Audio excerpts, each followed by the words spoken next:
पहला काम पागलों की तरह पढ़ाई छोड़कर अपनी बॉडी को ट्रेन करना शुरू किया। यहाँ तक कि टीचर्स की फेल करने की चेतावनी और मेरी गर्लफ्रेंड लियू रोयान के ब्रेकअप का भी मुझ पर कोई असर नहीं हुआ, क्योंकि मैं जानता था कि सिर्फ 1 महीने बाद पूरी दुनिया में अलग अलग डेविल फ्रूट्स उगने वाले हैं। उस समय जो भी डेविल फ्रूट हासिल करेगा उसे असाधारण शक्तियां मिलेंगी। पिछले जन्म में मुझे भी एक असाधारण शक्ति मिली थी, लेकिन मेरी फ्रूट एबिलिटी कमजोर थी और मेरी फिजिकल फिटनेस भी ज्यादा अच्छी नहीं थी, इसलिए मैं ज़ॉम्बी होर्ड में बुरी तरह मारा गया। अब जबकि मुझे दूसरा मौका मिला था तो जाहिर है कि मैं अपने फ्यूचर नॉलेज का पूरा फायदा उठाने वाला था और हर उस चीज को पकड़ने वाला था जिसे इस्तेमाल किया जा सके। मेरी जानकारी के मुताबिक पास ही एक डेविल फ्रूट मौजूद था, स्कूल के बगल वाली फलों की दुकान में। उस दुकान का नाम भी बड़ा अजीब था, गाइड यू टू ब्यूटीफुल। लेकिन मुझे यह नहीं पता था कि वह डेविल फ्रूट आखिर किस दिन प्रकट होगा, इसलिए मैं हर दिन उस दुकान पर कुछ फल खरीदने जाता और साथ ही यह भी देखा कि वह डेविल फ्रूट आया है या नहीं। लेकिन आज जब मैं हमेशा की तरह दुकान में घूम रहा था और पाइनएप्पल सेक्शन तक पहुंचा, तभी 2 हरी रंग की छोटी शाखाओं ने अचानक मेरा ध्यान खींच लिया। मैंने ऊपर रखे पाइनएप्पल हटाए और उन शाखाओं का असली शरीर मेरी आंखों के सामने आ गया। बिल्कुल सही, यह मेरी यादों वाली उसी डेविल फ्रूट जैसी थी। यही वन पीस दुनिया के 4 एम्परर्स में से काइडो का डेविल फ्रूट था। मैंने तेजी से बिल चुकाया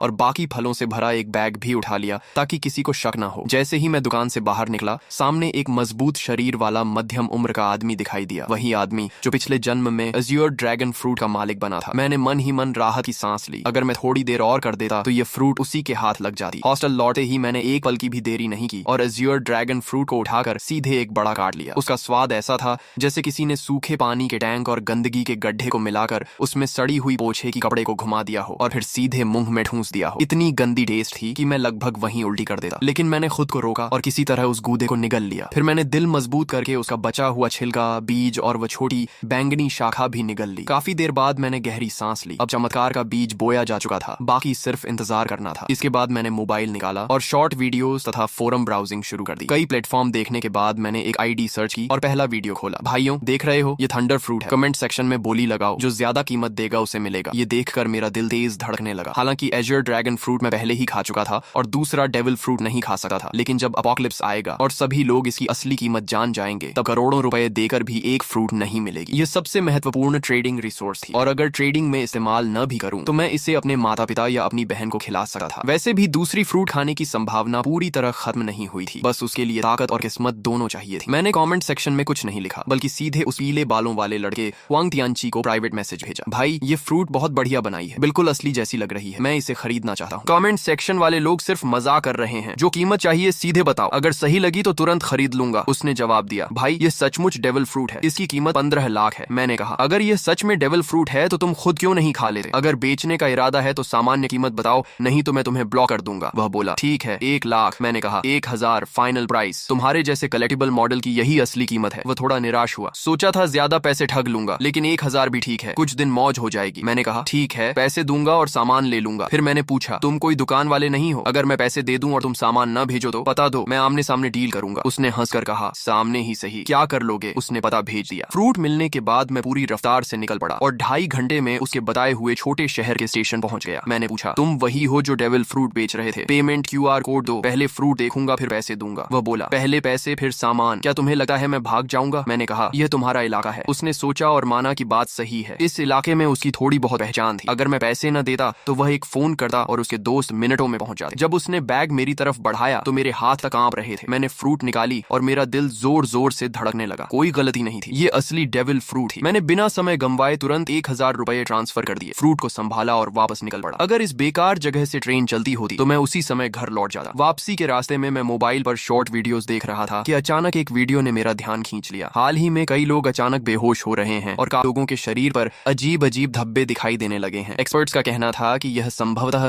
किसी नए प्रकार का फ्लू हो सकता है और सभी से मास्क पहनने तथा सावधानी बरतने की अपील की जा रही थी। ये खबर देखते ही मेरा दिल जोर से धड़क उठा। बेहोशी, शरीर पर धब्बे, क्या यह वही संकेत नहीं थे जो पिछले जन्म में अपोकलिप्स शुरू होने से पहले दिखाई दिए थे? मैंने बिना एक पल गंवाए हॉस्टल की ओर दौड़ लगा दी। पहले से तैयार रखा हुआ अपना सामान उठाया और बाहर निकलने ही वाला था कि पीछे से अचानक एक दर्दनाक चीख सुनाई दी। कई छात्र अचानक जमीन पर गिर पड़े और उनके शरीर पर धब्बे उभरने लगे। इसके तुरंत बाद एक रहस्यमयी दबाव पूरे क्षेत्र में फैल गया, जिससे सभी लोग हिलने तक में असमर्थ हो गए। तभी जो लोग पूरी तरह बेहोश हो चुके थे वे अचानक झटके से उठ बैठे। उनकी आंखें लाल हो गईं, नाखून लंबे और नुकीले हो गए और वे पागलों की तरह एक एक कमरे से बाहर निकलने लगे। देखते ही देखते पूरे हॉस्टल में अफरा तफरी मच गई और अनगिनत छात्र रोते चिल्लाते बाहर की ओर भागने भागने लगे। लेकिन उसी क्षण मैंने महसूस किया कि मेरे ब्लड लाइन की गहराइयों से एक शक्ति जाग रही है। मेरे शरीर में एज्योर ड्रैगन की शक्ति उभरने लगी। मैंने सिर उठाकर एक गूंजती हुई गर्जना की। मेरी त्वचा पर नीले ड्रैगन स्केल्स उभर आए, सिर पर ड्रैगन हॉर्न्स निकल आए और मेरे हाथ ड्रैगन क्लॉज में बदल गए। मेरा पूरा शरीर हाइब्रिड ड्रैगन फॉर्म में बदलने लगा। गलियारे में मौजूद छात्र मुझे देखकर बुरी तरह डर गए, क्योंकि उनकी नजर में मैं भी उन लोगों की तरह एक मॉन्स्टर बन चुका था। लेकिन इस हाइब्रिड फॉर्म ने मेरी फिजिकल स्ट्रेंथ, डिफेंस, स्पीड और रिकवरी एबिलिटी को कई गुना बढ़ा दिया था। तभी पीछे से दो ज़ॉम्बीज दहाड़ते हुए मेरी तरफ झपटे। मैंने ड्रैगन क्लॉ घुमाई और उन्हें एक ही वार में दूर फेंक दिया। तभी एक और ज़ॉम्बी दूसरे कमरे से बाहर निकला। मैंने मुंह खोलकर गर्म सांस छोड़ी और अगली ही क्षण आग की लपटों ने उसे राख में बदल दिया। लेकिन सिर्फ इतनी सी फ्लेम ब्रेथ के बाद ही मुझे अपनी स्टैमिना तेजी से घटी हुई महसूस हुई। डेविल फ्रूट की असली ताकत स्टैमिना पर निर्भर करती है। भविष्य में हॉकी कितना भी आम क्यों ना हो जाए, आखिरकार खर्च स्टैमिना का ही होता है। अपोकलिप्स के शुरुआती चरण में हर किसी की फिजिकल लिमिट बहुत कम होती है। मैं काइडो जैसी ओनी रेस से नहीं था और न ही उसके जैसा मॉन्स्टर कॉन्स्टिट्यूशन रखता था। इसलिए एज्योर ड्रैगन फ्रूट मिलने के बावजूद मैं उसकी पूरी ताकत नहीं निकाल सकता था। लेकिन मेरे पास इसका समाधान था। मैंने अपना बेसबॉल बैट उठाया। यह खास तौर पर बनवाया गया हैवी रीइंफोर्स्ड बैट था, जो ज़ॉम्बी के सिर कुचलने के लिए बिल्कुल परफेक्ट था। मैंने बैट घुमाया और उस पर बिजली की लहरें दौड़ने लगी। एज्योर ड्रैगन फ्रूट हवा, आग और बिजली तीनों एलिमेंट्स को कंट्रोल कर सकता था। भले ही इसकी ताकत लोजिया फ्रूट्स जितनी ना हो, लेकिन अटैक एनहांस करने के लिए यह काफी थी। मैं गलियारे में ज़ॉम्बीज का सफाया करता हुआ आगे बढ़ता गया और जल्दी ही बाकी छात्रों का ध्यान मेरी तरफ गया। लगातार ज़ॉम्बीज को खत्म करने की वजह से उन्हें भागने और सांस लेने का मौका मिल रहा था। बिजली से घिरा मेरा बेसबॉल बैट सचमुच थंडर बागवा जैसा लग रहा था। लगभग हर ज़ॉम्बी मेरे सामने एक ही वार में खत्म हो रहा था। लेकिन मैं इस कत्लेआम के रोमांच में नहीं डूबा। लड़ते हुए मैं तेजी से नीचे की ओर बढ़ता रहा। मेरा पहला लक्ष्य था किसी भी कीमत पर घर पहुंचना, ताकि इस जन्म में मेरे माता पिता और मेरी छोटी बहन को फिर कभी अपमान और अत्याचार न सहना पड़े। दूसरा लक्ष्य था जितनी जल्दी हो सके 100 ज़ॉम्बीज मारना, क्योंकि जो व्यक्ति अकेले 100 ज़ॉम्बीज खत्म करता उसके लिए डिवाइन स्पेस खुल जाती थी। वहां से मैं 3 कलर हॉकी की ट्रेनिंग मेथड प्राप्त कर सकता था और अपनी ताकत तेजी से बढ़ा सकता था। एज्योर ड्रैगन उड़ सकता था, लेकिन मेरी मौजूदा स्टैमिना इतनी नहीं थी कि मैं उड़कर घर पहुंच सकूं। इसलिए मैं लोहे के बैट को घुमाते हुए एज्योर ड्रैगन वॉर गॉड की तरह आगे बढ़ता गया। मेरे पीछे बड़ी संख्या में छात्र जमा हो गए, जो मेरे पीछे पीछे निकलना चाहते थे। लेकिन उन्हें नहीं पता था कि अपोकलिप्स में कहीं भी सेफ प्लेस नहीं होती। कई बार हॉस्टल का दरवाजा बंद करके अंदर छिपे रहना ज्यादा समय तक जिंदा रख सकता था। जब मैं हॉस्टल से बाहर निकला तो नीचे का दृश्य देखकर मेरी आंखें सिकुड़ गईं। यह स्कूल कभी एक मास ग्रेवयार्ड हुआ करता था। कैंपस में यह अफवाह मशहूर थी कि यहाँ यिन एनर्जी बहुत ज्यादा है और इसी वजह से आसपास रहने वाले लोग अक्सर बीमार पड़ जाते थे। बाद में एक फेंग शुई मास्टर ने सलाह दी थी कि यहाँ एक स्कूल बनाया जाए ताकि युवाओं की यांग एनर्जी इस जगह की यिन एनर्जी को दबा सके। लेकिन अब जो कंकाल वर्षों से जमीन के नीचे दफन थे, ज़ॉम्बी वायरस के प्रभाव से सभी जमीन फाड़कर बाहर निकल आए थे और जो भी जीवित इंसान दिख रहा था उस पर हमला कर रहे थे। कोई मुझे बचाओ! पूरे कैंपस में हाहाकार मचा हुआ था। हर कोई जान बचाने के लिए भाग रहा था। लोग घबराहट में एक दूसरे से टकरा रहे थे। लेकिन मैंने किसी पर ध्यान नहीं दिया और सीधे मेन गेट की दिशा में बढ़ता गया। रास्ते में चाहे ज़ॉम्बी मिले या स्केलेटन मॉन्स्टर, मैंने सबको अपने बैट से कुचल दिया। आखिरकार जब मैं स्कूल गेट तक पहुंचा तभी मेरा शरीर अचानक रुक गया। सिर्फ मैं ही नहीं, सभी लोग और यहाँ तक कि ज़ॉम्बीज भी वहीं थम गए। ऐसा लगा जैसे पूरे संसार का टाइम फ्रीज हो गया हो। फिर मेरी आंखों के सामने अंधेरा छा गया। Divine descent, devil fruits have arrived, divine space activated. जब मैंने दोबारा आंखें खोली तो खुद को एक रहस्यमयी स्थान में पाया। यहाँ न समय था, न दिशा, न कोई वास्तविक स्थान। केवल 2 लाइट स्क्रीन्स मौजूद थी, एक बड़ी और एक छोटी। बड़ी स्क्रीन पर लिखा था डिवाइन शॉप और छोटी स्क्रीन पर लिखा था पर्सनल पैनल। पिछले जन्म में मैं इन चीजों से भली भांति परिचित था। यह किसी अज्ञात सत्ता द्वारा दिया गया अवसर था, जहाँ पॉइंट्स के बदले टेक्निक्स, इक्विपमेंट, स्किल्स और रिसोर्सेज खरीदे जा सकते थे। तभी घोषणा हुई, आप पहले व्यक्ति हैं जिसने 100 ज़ॉम्बीज का शिकार किया है। आपको डिवाइन रिवॉर्ड प्राप्त होगा। आपने अपोकलिप्स शुरू होने के 10 मिनट के भीतर 100 पॉइंट्स प्राप्त कर लिए हैं, इसलिए आपको विशेष रिवॉर्ड दिया जाएगा। इसके बाद मेरे सामने 3 विकल्प आए। पहला रिवॉर्ड था परफेक्ट फ्रूट, जो मेरे एज्योर ड्रैगन फ्रूट को पूर्ण अवस्था में पहुंचा देता। इसके बाद फ्रूट की सभी साइड इफेक्ट्स समाप्त हो जाती। मैं सी स्टोन और सी वाटर से प्रभावित नहीं होता और यहाँ तक कि दूसरा डेविल फ्रूट भी खा सकता था बिना शरीर फटे। दूसरा रिवॉर्ड था हॉकी जीनियस। इसके लिए किसी ट्रेनिंग या पॉइंट्स की जरूरत नहीं थी। मुझे तुरंत 3 कलर हॉकी जागृत हो जाती और बिना अभ्यास के भी धीरे धीरे बढ़ती रहती। यदि मैं ट्रेनिंग करता तो इसकी ग्रोथ स्पीड 2 गुनी हो जाती। तीसरा रिवॉर्ड था ज़ॉम्बी स्लेयर डिवाइन वेपन। मुझे अपनी पसंद का सुप्रीम ग्रेड वेपन मिलता जो ज़ॉम्बीज को 2 गुना डैमेज देता। फ्रूट, हॉकी या वेपन, 3 में से एक चुनना था। पहला और तीसरा रिवॉर्ड तुरंत कॉम्बैट पावर बढ़ाते थे, जबकि दूसरा धीरे धीरे ताकत बढ़ाता। लेकिन उसकी पोटेंशियल लिमिट कहीं अधिक थी। पिछले जन्म के अनुभव के अनुसार बाद के चरणों में भी हॉकी कभी आउटडेटेड नहीं हुई थी। मैं कुछ क्षण सोच में पड़ गया। तभी मुझे काइडो की कही बात याद आई, हॉकी ही असली आधार है। रॉजर और गार्ब के पास कोई डेविल फ्रूट नहीं थी, फिर भी वे दुनिया के सबसे शक्तिशाली योद्धा बने। यहाँ तक कि काइडो ने हॉकी को इतना महत्व दिया कि उसने अपनी फ्रूट अवेकनिंग तक पर ज्यादा ध्यान नहीं दिया। ये सोचते ही मैंने फैसला कर लिया, ताकतें जितनी ज्यादा हों उतना अच्छा नहीं। असली बात यह है कि किसी एक ताकत को उसकी सीमा तक पहुंचाया जाए। एज्योर ड्रैगन फ्रूट कितनी शक्तिशाली बनेगी ये पूरी तरह मेरी फिजिकल स्ट्रेंथ पर निर्भर था। अगले ही क्षण मैंने हाकी जीनियस चुन लिया। तुरंत 3 कलर हाकी मेरे भीतर जाग उठी। काली ऊर्जा की एक पतली परत मेरी मुट्ठियों पर चढ़ गई। यह आर्मामेंट हाकी थी। इसके बाद मैंने कुछ पॉइंट्स खर्च करके 5 वाटर मीट खरीदे, जो तेजी से स्टेमिना रिकवर करने वाला फूड था और लड़ाई में लंबे समय तक टिकने में मदद करता था। पर्सनल पैनल सिर्फ स्टेटस स्क्रीन नहीं थी, बल्कि कम्युनिकेशन डिवाइस भी थी। अपोकलिप्स में जब मानव सभ्यता टूट गई थी, तब लोग इसी पैनल के कम्युनिकेशन फंक्शन से संपर्क बनाए रखते थे। इसमें अलग अलग चैनल्स भी बने हुए थे और बहुत से लोग पहले ही बातचीत शुरू कर चुके थे। तभी घोषणा हुई, स्पेस कनेक्शन समाप्त होने वाली है। भविष्य में केवल विचार करते ही डिवाइन स्पेस में प्रवेश किया जा सकेगा। मेरी आंखों के सामने फिर अंधेरा छा गया। जब मैंने दोबारा आंखें खोली तो मैं वापस अपने शरीर में था। चारों ओर अनगिनत ज़ॉम्बीज और घबराए हुए छात्र शिक्षक मौजूद थे। मैंने तुरंत एक वाटर मीट मुंह में ठूंस ली और तेजी से खाते हुए स्कूल गेट की ओर बढ़ने लगा। तभी मुझे अचानक खतरे का एहसास हुआ। मैंने तुरंत अपना शरीर एक ओर घुमा लिया। जिस जगह मैं खड़ा था वहां अगले ही पल जमीन फट गई और एक स्केलेटन आर्म बाहर निकल आई। बहुत से लोग सोच रहे थे कि शहर छोड़कर किसी सुनसान जगह चले जाएंगे और किसी तरह जीवित रहेंगे, लेकिन उन्हें नहीं पता था कि अब इस दुनिया में 1 इंच भी सुरक्षित जमीन नहीं बची थी। इसी दौरान रास्ते में चल रही कारों के रेडियो पर इमरजेंसी ब्रॉडकास्ट लगातार बज रहा था। यह राष्ट्रीय आपातकालीन सूचना है। सभी नागरिक शांत रहें, अपने घरों के अंदर रहें और दरवाजे खिड़कियां बंद रखें। हमारी सेना पूरी तरह सक्रिय हो चुकी है। रेडियो पर आगे घोषणा हुई, हमारी बायोलॉजिकल लैबोरेटोरीज भी एंटीडोट विकसित करने में लगी हुई हैं। कृपया शांति बनाए रखें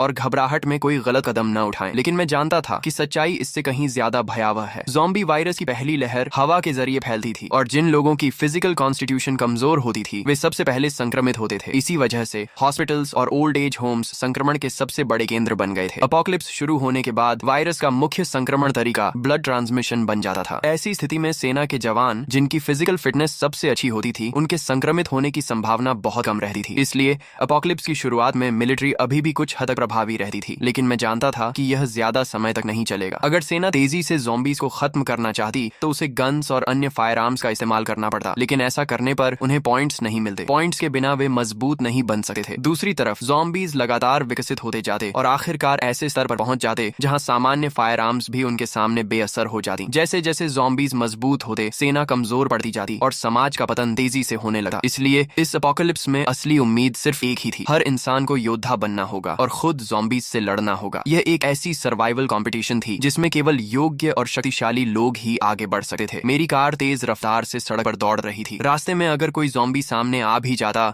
तो मैं ब्रेक लगाने की बजाय उसे सीधा टक्कर मारकर आगे निकल जाता। तभी अचानक मेरा फोन बज उठा। कॉल उठाते ही दूसरी तरफ से मेरी छोटी बहन की घबराई हुई आवाज सुनाई दी, भैया आप कहाँ हो? बाहर बहुत सारे ज़ॉम्बीज हैं, बहुत डर लग रहा है। मैंने तुरंत पूछा, मैं ठीक हूँ, तुम कैसी हो? मम्मी पापा ठीक है ना? उसने राहत की सांस लेते हुए कहा, मम्मी ने आपकी बात मानकर पहले ही छुट्टी ले ली थी और मुझे स्कूल से घर ले आई थी। पापा अभी हॉस्पिटल में हैं। उन्होंने कहा है कि उन्होंने ऑफिस लॉक कर लिया है और फिलहाल सुरक्षित हैं। भैया आप तो सचमुच भविष्यवक्ता निकले। अगर आपने मम्मी को जबरदस्ती छुट्टी लेने के लिए न कहा होता तो शायद हम अभी बाहर ही मर चुके होते। पिछले 1 महीने से मेरी बहन औचिंग बहुत हैरान थी, क्योंकि मैं हर दिन बड़ी मात्रा में डेली नेसेसिटीज घर भेज रहा था। जब भी परिवार पूछता कि इतना सामान क्यों जमा कर रहा हूँ, मैं कोई जवाब नहीं देता था। उन्हें यह भी नहीं पता था कि मेरे पास इतना पैसा आया कहाँ से। असल में मेरे पास कोई पैसा नहीं था, सिर्फ 1 महीने में इतना कमाना भी असंभव था। लेकिन जब अपोकलिप्स आने ही वाला था तो मुझे कर्ज लेने से डरने की क्या जरूरत थी। मैंने लगभग हर ऑनलाइन प्लेटफॉर्म से लोन ले लिया था। अगर माता पिता को समझाने की समस्या न होती तो शायद मैं घर तक गिरवी रख देता। हालांकि डिवाइन स्पेस के मौजूद होने के कारण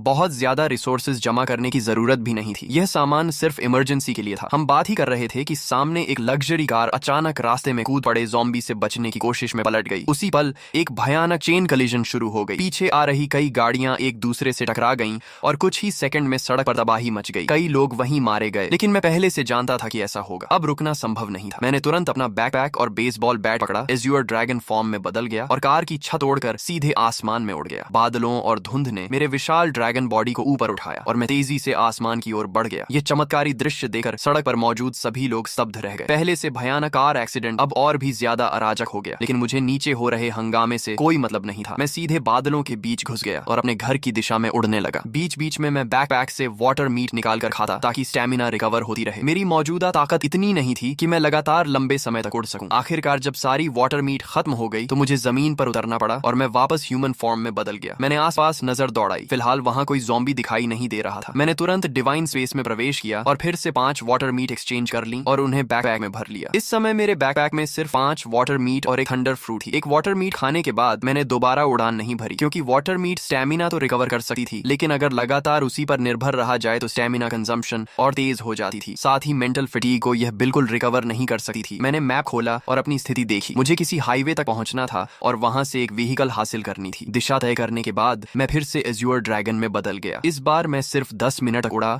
और जल्द ही नीचे एक हाईवे दिखाई देने लगी, जहां अनगिनत व्हीकल्स तेज रफ्तार से दौड़ रही थी। मेरा लक्ष्य था कोई मजबूत ऑफ रोड एसयूवी ढूंढना। नीचे सड़क पर मौजूद कई लोगों ने आसमान में उड़ते एज्योर ड्रैगन को देख लिया था। तुरंत लोगों ने अपने फोन्स निकालकर वीडियो बनाना शुरू कर दिया और उसे डिवाइन स्पेस के कम्युनिकेशन चैनल पर अपलोड कर दिया। दोस्तों, मैंने ड्रैगन देखा है, बहुत बड़ा एज्योर ड्रैगन, कम से कम 10 मीटर लंबा होगा, किसी ने लिखा। दूसरे ने जवाब दिया, ये जरूर काइडो का एज्योर ड्रैगन फ्रूट होगा। पता नहीं किस लकी आदमी को इतनी ताकतवर मिथिकल बीस्ट फ्रूट मिल गई। तभी किसी और ने लिखा, मुझे भी कभी थंडर फ्रूट मिली थी, लेकिन मैंने उसे नकली समझकर बेच दिया। ये मैसेज लिखने वाला वही पीले बालों वाला हुआंग तियंची था। उसे अब पछतावे से खुद को मार लेने का मन कर रहा था। आखिर उसने असली थंडर फ्रूट सिर्फ 1000 रुपए में बेच दी थी। जीजू से यूजो जाने वाले हाईवे के ऊपर उड़ते हुए मैं आखिरकार एक बेहद मजबूत दिखने वाली ऑफ रोड एसयूवी पर नजर टिकाने ही वाला था। मैं नीचे उतरकर राइड लेने की तैयारी कर रहा था कि तभी मेरी नजर सड़क किनारे खड़े एक विशाल पेड़ पर पड़ी। वहां किसी चीज की हल्की लेकिन रहस्यमयी चमक टिमटिमा रही थी। मैंने पहले ही अनुमान लगाया था कि दुनिया में प्रकट होने वाले अधिकांश डेविल फ्रूट जोन टाइप के होंगे। हालांकि मिथिकल बीस्ट फ्रूट्स भी उतने दुर्लभ नहीं थे जितना लोग सोचते थे। आखिर दुनिया की हर संस्कृति और हर सभ्यता में अनगिनत मिथिकल क्रीचर्स, डिवाइन बीस्ट्स और डीमोनिक मॉन्स्टर्स मौजूद थे। उन सभी के आधार पर नई मिथिकल बीस्ट फ्रूट्स जन्म लेने वाली थी। लेकिन भले ही मिथिकल फ्रूट्स की संख्या बढ़ जाए, फिर भी वे सबसे शक्तिशाली फ्रूट्स में गिनी जाती थी। मैंने अपने ड्रैगन क्लॉ से उस चमकती हुई फ्रूट को तोड़ा और उसे पीछे लटके बड़े बैकपैक में रख लिया। जब मेरे पॉइंट्स 1000 तक पहुंच जाएंगे, तब डिवाइन स्पेस में एक नया फंक्शन अनलॉक होगा, डेविल फ्रूट आइडेंटिफिकेशन। उसकी मदद से मैं किसी भी फ्रूट की एबिलिटी पहले से जान सकता था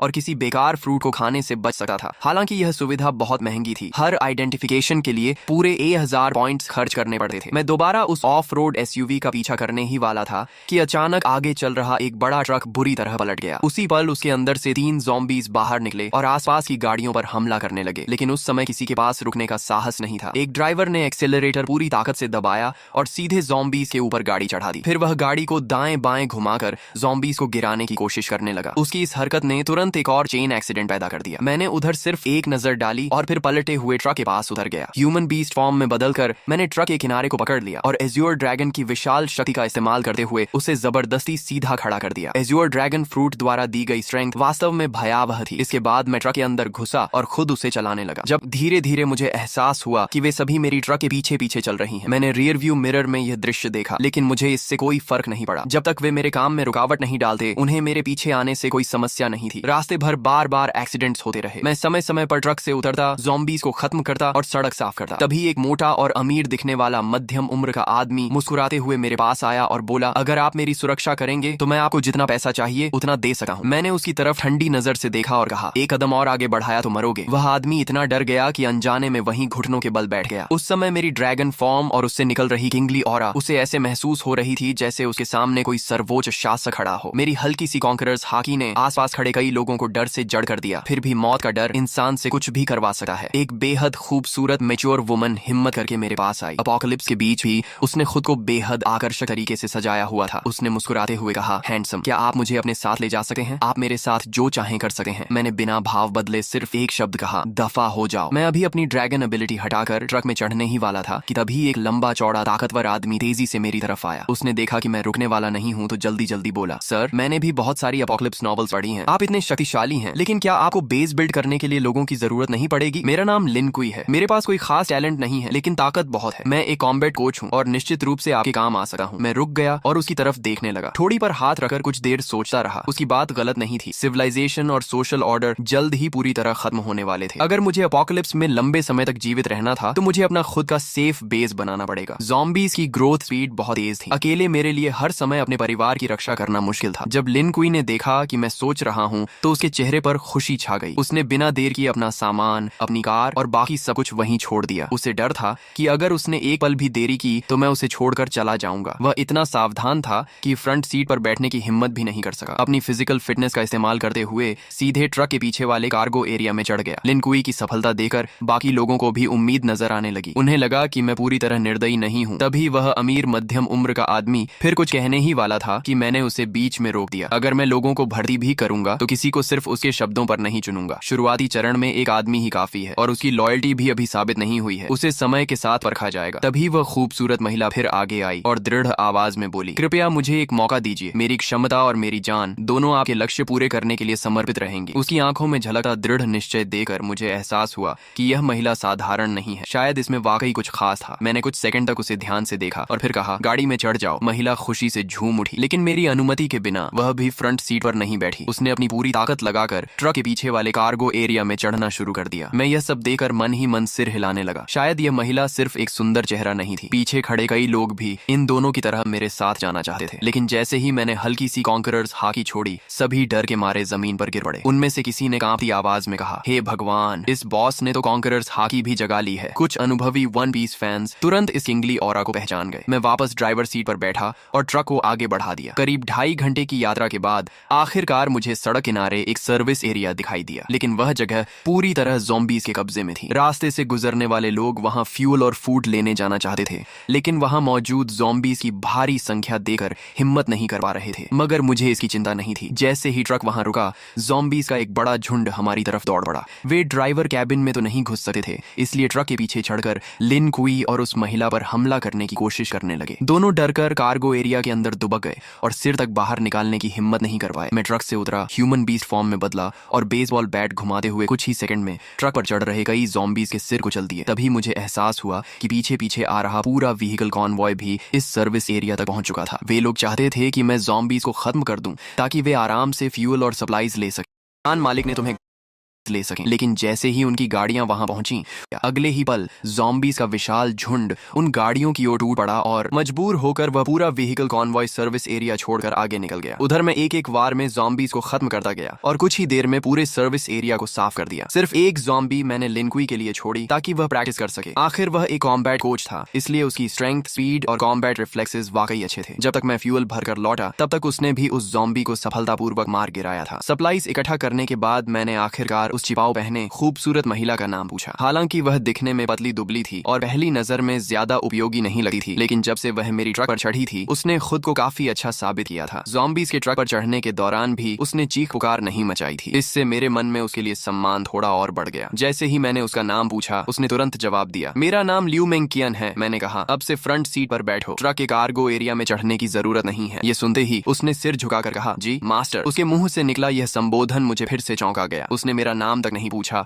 और सीधे मुझे मास्टर कहकर संबोधित करने लगी। जो व्यक्ति अपना ईगो और प्राइड छोड़ सकता है, वही एपोकलिप्स जैसी दुनिया में ज्यादा समय तक जीवित रह सकता है। थोड़ी देर बाद हम फिर से यात्रा पर निकल पड़े। रास्ते में मुझे एक बार फिर मेरी बहन आओ चिंग का फोन आया। भैया आप कहाँ हो? पापा हॉस्पिटल के ऑफिस में फंसे हुए हैं। मैंने सुना है हॉस्पिटल में सबसे ज्यादा ज़ॉम्बीज़ हैं। पापा के पास खाना पानी भी नहीं है। मुझे बहुत डर लग रहा है कि उन्हें कुछ हो न जाए। उसकी आवाज रोने जैसी हो गई थी। फोन के दूसरी तरफ मेरी माँ की आवाज भी सुनाई दी। हाउ हाउ, तुम्हारे स्कूल का क्या हाल है? तुम अपना ध्यान रखना, हम तुम्हें बचाने का कोई रास्ता ढूंढ लेंगे। मैंने कहा, माँ चिंता मत करो, मुझे काइडो का एजर ड्रैगन फ्रूट मिल गया है। डेविल फ्रूट का नाम सुनते ही आओ चिंग का डर काफी कम हो गया। हम भाई बहन पूरे 1 घंटे तक फोन पर बातें करते रहे। कॉल खत्म होने के बाद मैंने तुरंत अपने पिता को फोन किया। मैंने उन्हें बताया कि मैं अब एबिलिटी यूजर बन चुका हूँ और जल्द ही हॉस्पिटल पहुंचकर उन्हें बचा लूंगा। मैंने उन्हें सख्त हिदायत दी कि ऑफिस के अंदर छिपे रहें और बाहर निकलने की कोशिश न करें। दूसरी तरफ ऑफिस में फंसे एओ हाई भूख, प्यास और लगातार दरवाजा पीटे ज़ॉम्बीज़ की वजह से बेहद परेशान थे। वह आधी नींद और आधी बेहोशी की हालत में थे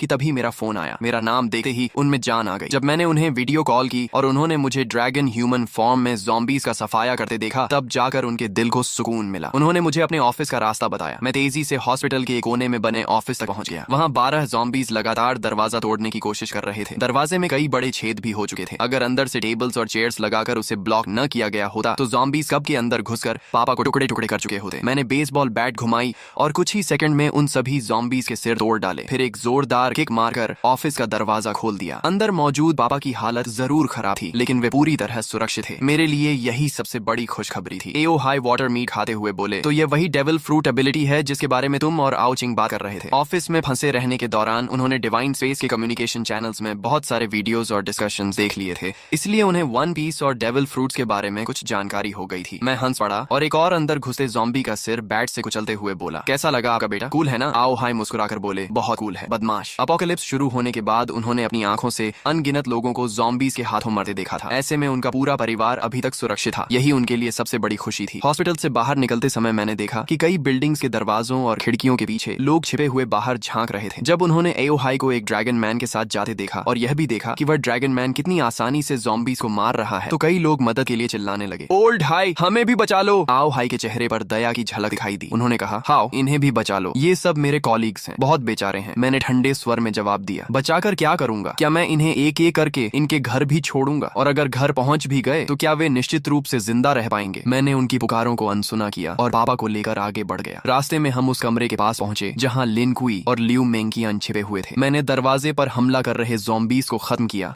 और फिर एक बार में दरवाजा तोड़ दिया। मुझे देखकर दोनों तुरंत बाहर आ गए और एक साथ बोले, मास्टर। ये सुनकर आओ हाई की आंखें फैल गईं। एक तरफ मांसपेशियों से भरा विशाल आदमी और दूसरी तरफ एक बेहद खूबसूरत महिला, दोनों मेरे सामने इतनी इज्जत से झुके हुए थे। खासकर लियू मेंकियन द्वारा मुझे मास्टर कहना उन्हें और भी अजीब लग रहा था। उनके चेहरे पर साफ लिखा था, हे भगवान, मेरा बेटा आखिर बाहर क्या क्या कर रहा है। यहाँ तक कि मेरी 2 जन्मों की मोटी चमड़ी भी थोड़ा गर्म हो गई। मैंने सामान्य बने रहने की कोशिश करते हुए कहा, ये दोनों रास्ते में मिले छोटे भाई बहन जैसे हैं। लेकिन आओ हाई की आंखें साफ कह रही थीं कि उन्हें मेरी बात पर जरा भी विश्वास नहीं हुआ। मैं और कुछ समझाने की बजाय चुप हो गया। हम सभी ट्रक तक पहुंचे। मैंने पापा को फ्रंट सीट पर बैठाया और लियू मेंकियन को फिर से कार्गो एरिया में भेज दिया। जब हम घर पहुंचे तो मेरी बहन आओ चिंग ने लियू मेंकियन को देखते ही आश्चर्य से मुंह खोल दिया। वाह कितनी सुंदर महिला है। और अभी इसने भैया को क्या कहा? मास्टर। फिर उसने लिन कुई की तरफ देखा। और ये मसल मॉन्स्टर कौन है? अगर कोई कह दे कि यह स्पेशल फोर्सेस का सैनिक है तो भी मैं मान लूंगी। और ये भी भैया को बॉस कह रहा है। इस समय लियू मेंकियन एक परफेक्ट मेड की तरह दोनों हाथ पेट के सामने जोड़कर शांति से मेरे पीछे खड़ी थी। वहीं लिन कुई काफी असहज महसूस कर रहा था। वह मिलनसार व्यक्ति था,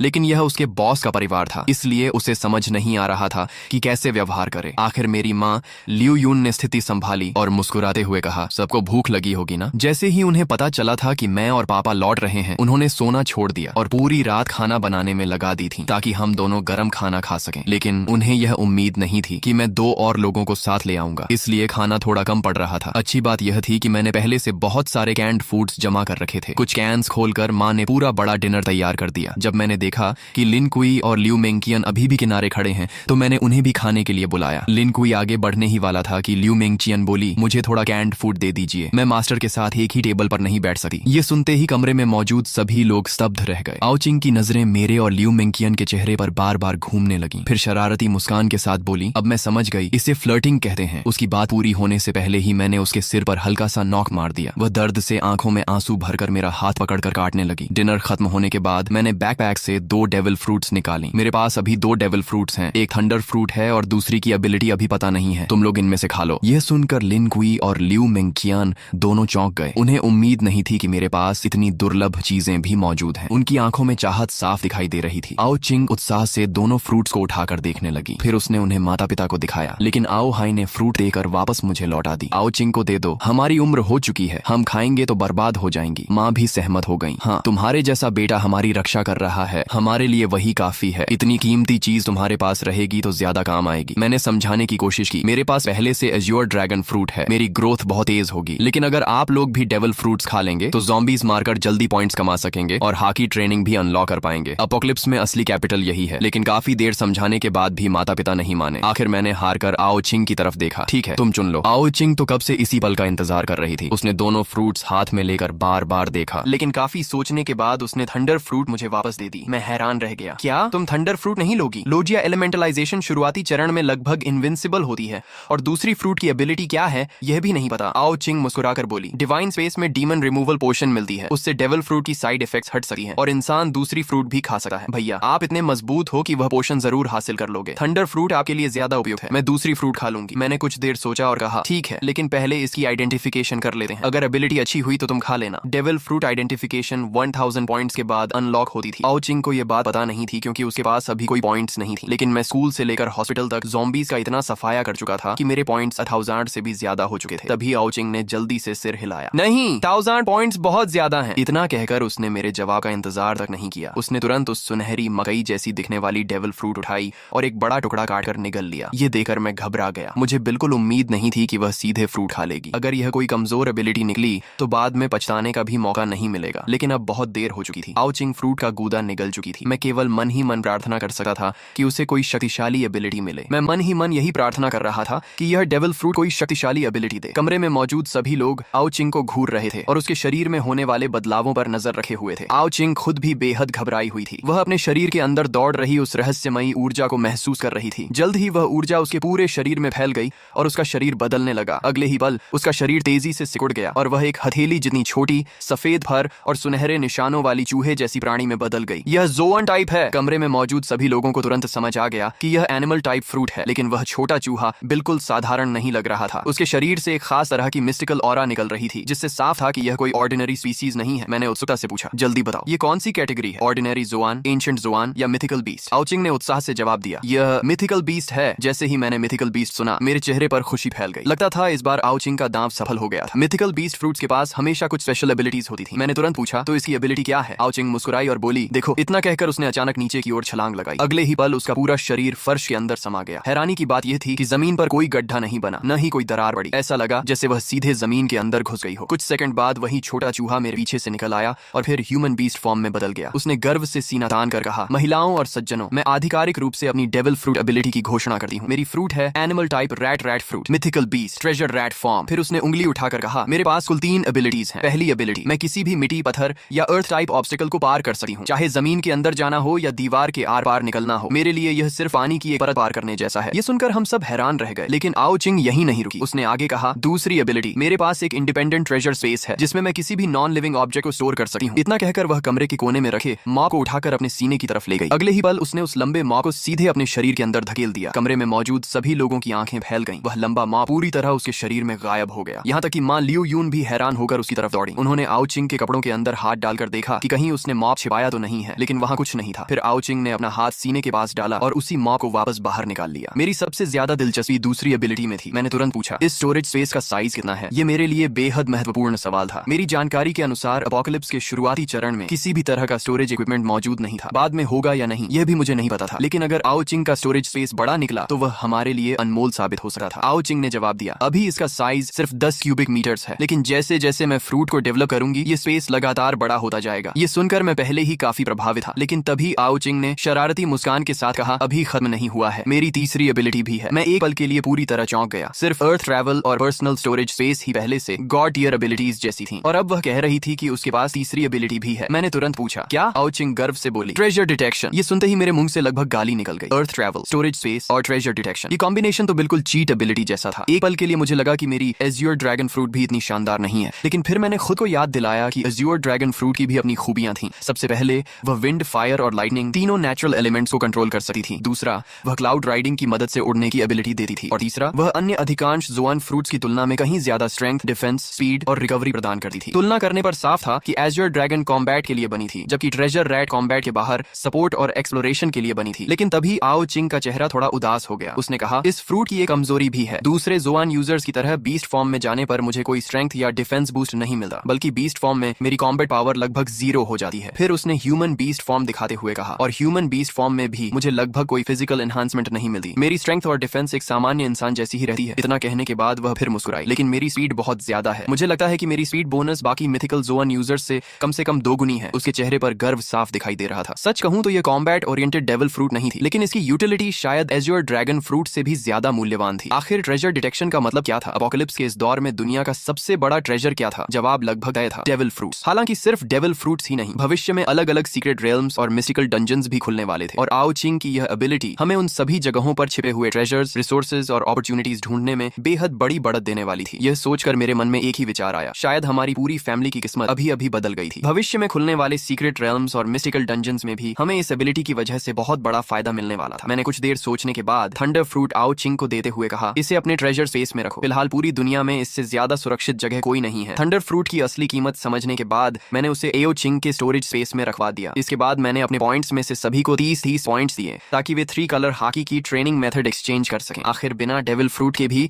अगर कोई हॉकी को उसकी सीमा तक विकसित कर ले तो वह एक शक्तिशाली योद्धा बन सकता था। वहीं दूसरी तरफ डेविल फ्रूट होने के बावजूद अगर किसी की हॉकी कमजोर हो तो वह अपोकलिप्स में धीरे धीरे पीछे छूट जाता। इसके बाद मैंने डिवाइन स्पेस से सभी के लिए एक साधारण मिलिट्री नाइफ एक्सचेंज की। सारी तैयारी पूरी होने के बाद मैं सभी को लेकर घर से बाहर निकल गया। बिल्डिंग के नीचे अनगिनत ज़ॉम्बीज इधर उधर भटक रहे थे। मैं ड्रैगन ह्यूमन फॉर्म में बदला और एक ज़ॉम्बी को बैट बैट से मारकर जमीन पर गिरा दिया ताकि वह हिल न सके। फिर मैंने अपने पिता से कहा, पापा इस नाइफ से इसे खत्म कीजिए। आओ हाय कुछ क्षण झिनके। आखिर वह ज़ॉम्बी बनने से पहले एक इंसान ही था। उनके लिए किसी इंसान जैसे दिखने वाले प्राणी को मारना आसान नहीं था। तभी आओ चिंग आगे बढ़ी और बोली, भैया पापा को मैं डेमोन्स्ट्रेशन देती हूँ। उसने तुरंत अपनी लॉन्ग नाइफ निकाली और एक ही वार में ज़ॉम्बी का सिर अलग कर दिया। हवा में सड़ी हुई बदबू फैल गई। आओ हाय ने नाक सिकोड़ ली, लेकिन एक डॉक्टर होने की वजह से वह ज्यादा नहीं घबराए। मैंने फिर एक और ज़ॉम्बी को पकड़कर जमीन पर गिरा दिया। इस बार ल्यू मेंकियान खुद आगे आई और उसने ज़ॉम्बी को खत्म कर दिया। दोनों लड़कियों को देखकर आखिर आओ हाय ने भी हिम्मत जुटाई और अपनी पहली ज़ॉम्बी को खुद मार गिराया। उसके बाद मान ल्यू युन ने भी एक ज़ॉम्बी को खत्म किया। जहां तक लिन कुई की बात थी, वह पहले से ही अकेले एक ज़ॉम्बी से लड़ सकता था। कॉम्बैट कोच होने की वजह से उसकी कॉम्बैट एबिलिटी मेरे परिवार के बाकी लोगों से कहीं बेहतर थी। अब उन सभी के पास हॉकी ट्रेनिंग मेथड थी। आर्मामेंट हॉकी की असली ट्रेनिंग एक्सट्रीम फिजिकल कंडीशनिंग